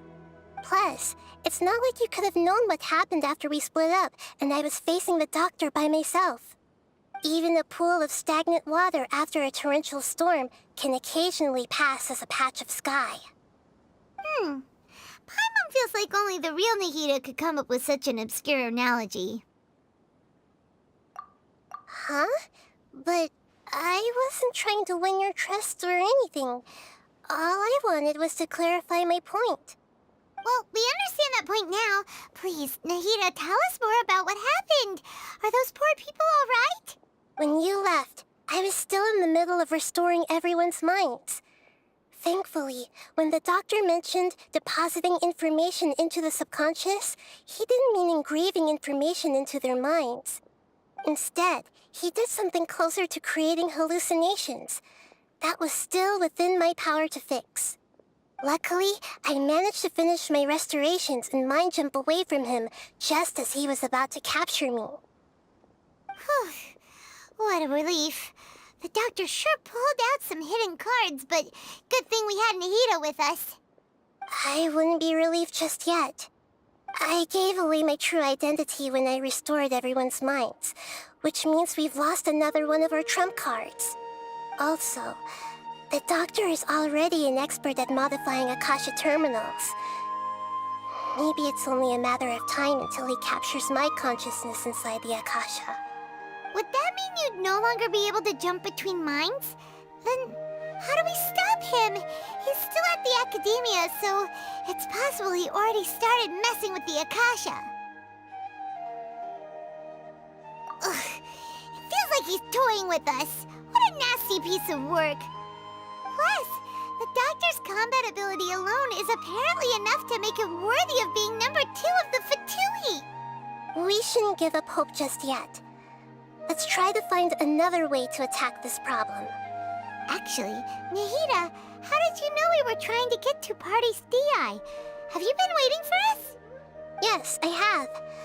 I can see the Traveler's elemental energy, so I deduced your destination by looking at the direction you were moving in. You didn't come here for sightseeing, right? Did you find any leads? We're looking for a scholar we know. His name is Tainari, and the sages once tried to reach out to him. Why don't you come inside with us and see what we can find?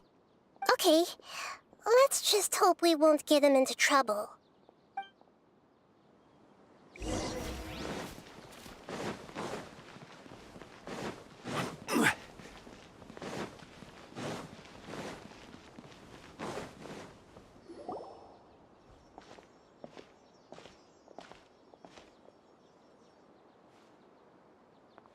Traveler? It is you! Ah, it's Hypatia! Ah, what a pleasant surprise! It's so nice to see the two of you again. Who's this? She's a scholar we met in the Avidia Forest. When we last saw each other, she was still training in the... what's it called? Satyavada life? Oh, I see. That's right, we're old friends. You've come at just the right time. Ever since I've come here, hardly anyone has even talked to me. Hypatia, you're way too excited about this. Actually, for you to leave the Avidia Forest means... you're not in training anymore? Wait, no. Did you already finish your training and reach Paripurna life? What do you think? My consciousness has already managed to make contact with the divine. You did it! Congratulations! It's so exhilarating to share this sublime joy with others at long last! When my consciousness made contact with the gods. Ah, what a supreme and unparalleled experience that was!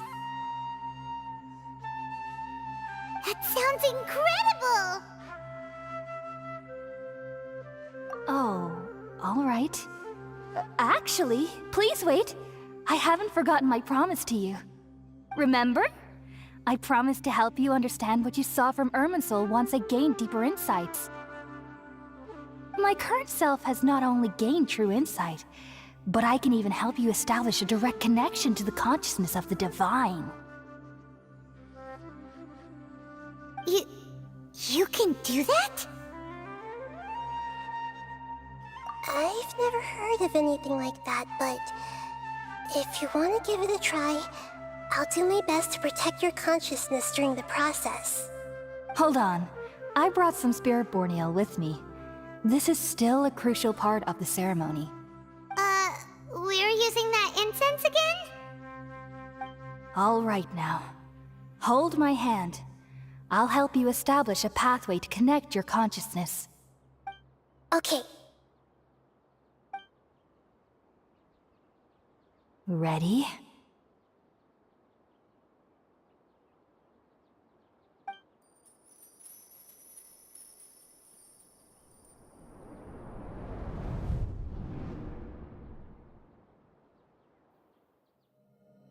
It took 3 betrayals for me to finally understand. The world is just an elaborate tapestry of lies. My fury will never be quelled. The first to betray me was a god. My creator. My mother. Valuing strength above all, she saw no worth in me and I was discarded. The second was a human. My family. My friend. Consumed by fear, he saw me as an abomination.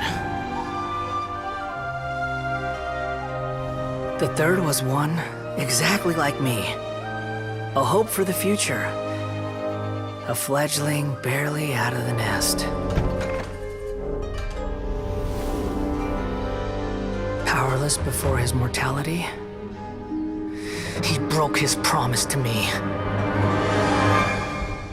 Humans, they can't be trusted. And the gods fill me with pure loathing. So I said good riddance. I denounced the world and laugh in its face. My chest will never again be defiled by worldly filth. I will scrub away every last trace of human emotion. Then it will be empty, a blank slate, and ready to receive a supreme gnosis, brimming with pure divinity.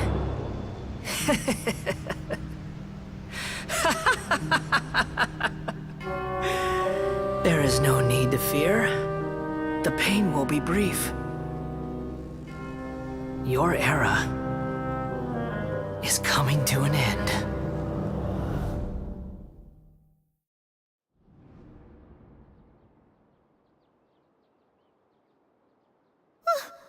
What was that?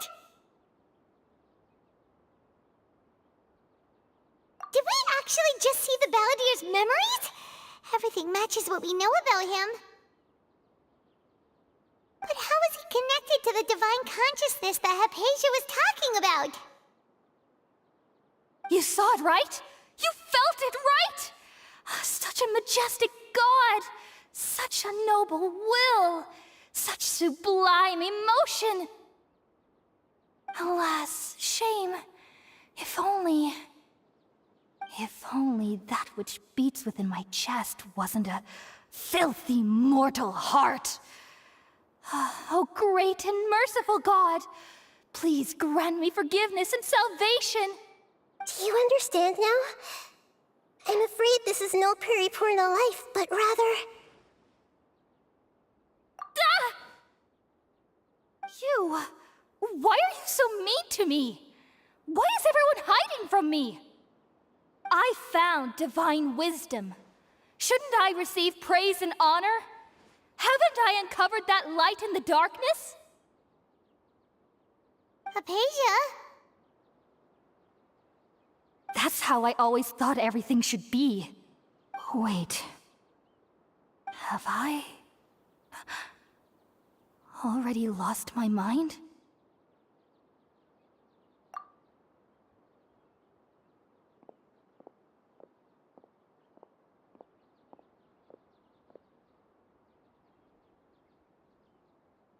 Wait, something isn't right.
okay, Nahida? Wait, no. Something feels different. You're back! Oh, the Traveler's back? Nahida was controlling your body for a while. It seemed like she jumped over to you as an emergency measure right before the Catherine puppet was destroyed. After that, Tighnari heard the commotion and came over. He helped us defeat the mercenaries and then he ran with us all the way here. What? You swapped places? You mean your consciousness also went into Nahida's body? Wait, then where is Nahida's consciousness? Where is she now? I never imagined that an individual's consciousness could be transferred around like this. Had I not seen it with my own eyes, I would have never believed it. I don't think this can be achieved with current human technology. Also, while we were running, the consciousness in your body told me to pass on a message. She said, "The doctor has found a way to trap my consciousness, so I can't journey with you anymore. But even in a moonless night, a shower of starlight can still drown out illusions and lies." Oh no! Nahida's trapped in the sanctuary of Surasthana for good this time. Was that message all she left for us? It's pretty vague. Oh, that makes sense. Since the doctor captured her, she won't be able to say anything without him knowing. She's being extra careful. Even in a moonless night, a shower of starlight can still drown out illusions and lies. Huh. Paimon knows the moon illusions and lies are from the alchemical divination at the Sub-Zerus festival. Didn't Nahida use a starlight analogy before? It had something to do with Setaria.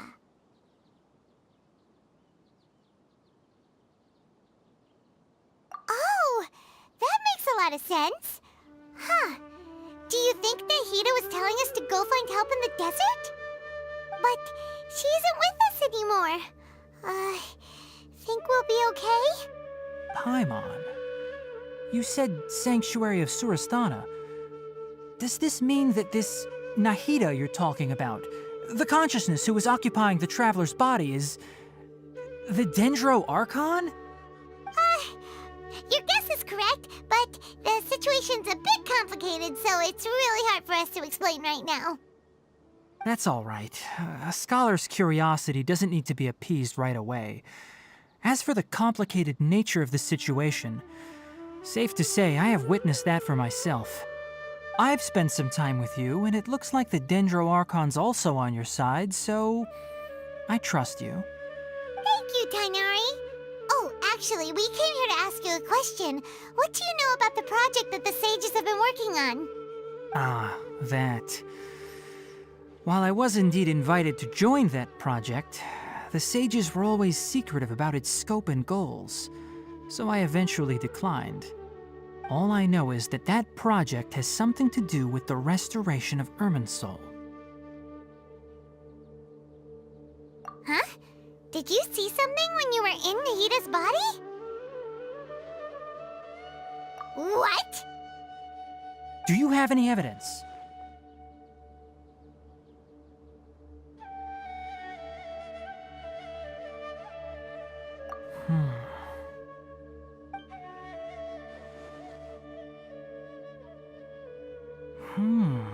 So that's what happened. That explains why Hypatia's symptoms were different from those of the other scholars who went mad. It's because she made of a new god who is still in the process of being born. Tighnari, did you leave the Avidia Forest because of Hypatia? I did. I noticed Hypatia's mental anomalies, but since her symptoms were rather atypical, I secretly took her to Pardis Dii and began searching for a way to return her to her normal self. If I didn't take action, Hypatia would have already been taken by the Matra to the desert, doomed to a life of exile at Aru village. Now that you mention it, I knew the Academia has never thought particularly highly of Lesser Lord Kusanali, but I still didn't expect them to do something as arrogant as creating a new god. Looks like I made the right decision by not accepting their invitation. The Doctor and the Balladeer. We have 2 Fatui Harbingers in Sumeru. Sounds like we're in for a bad time.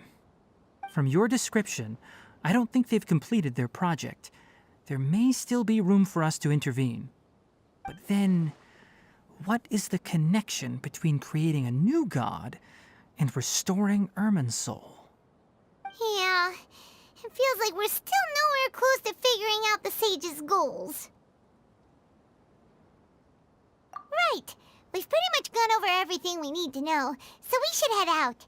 How about you, Tighnari? What are you going to do? I'll stay here for now. I still want to try a few more things to help Hypatia. If you're planning to go into the desert, start by heading for Caravan Rabat. That'll be your fastest route. Come find me here if there's anything else I can do to help. May the Spirit of Wisdom go with you. Thanks, Tighnari. Hopefully Hypatia will feel better soon. We're off then.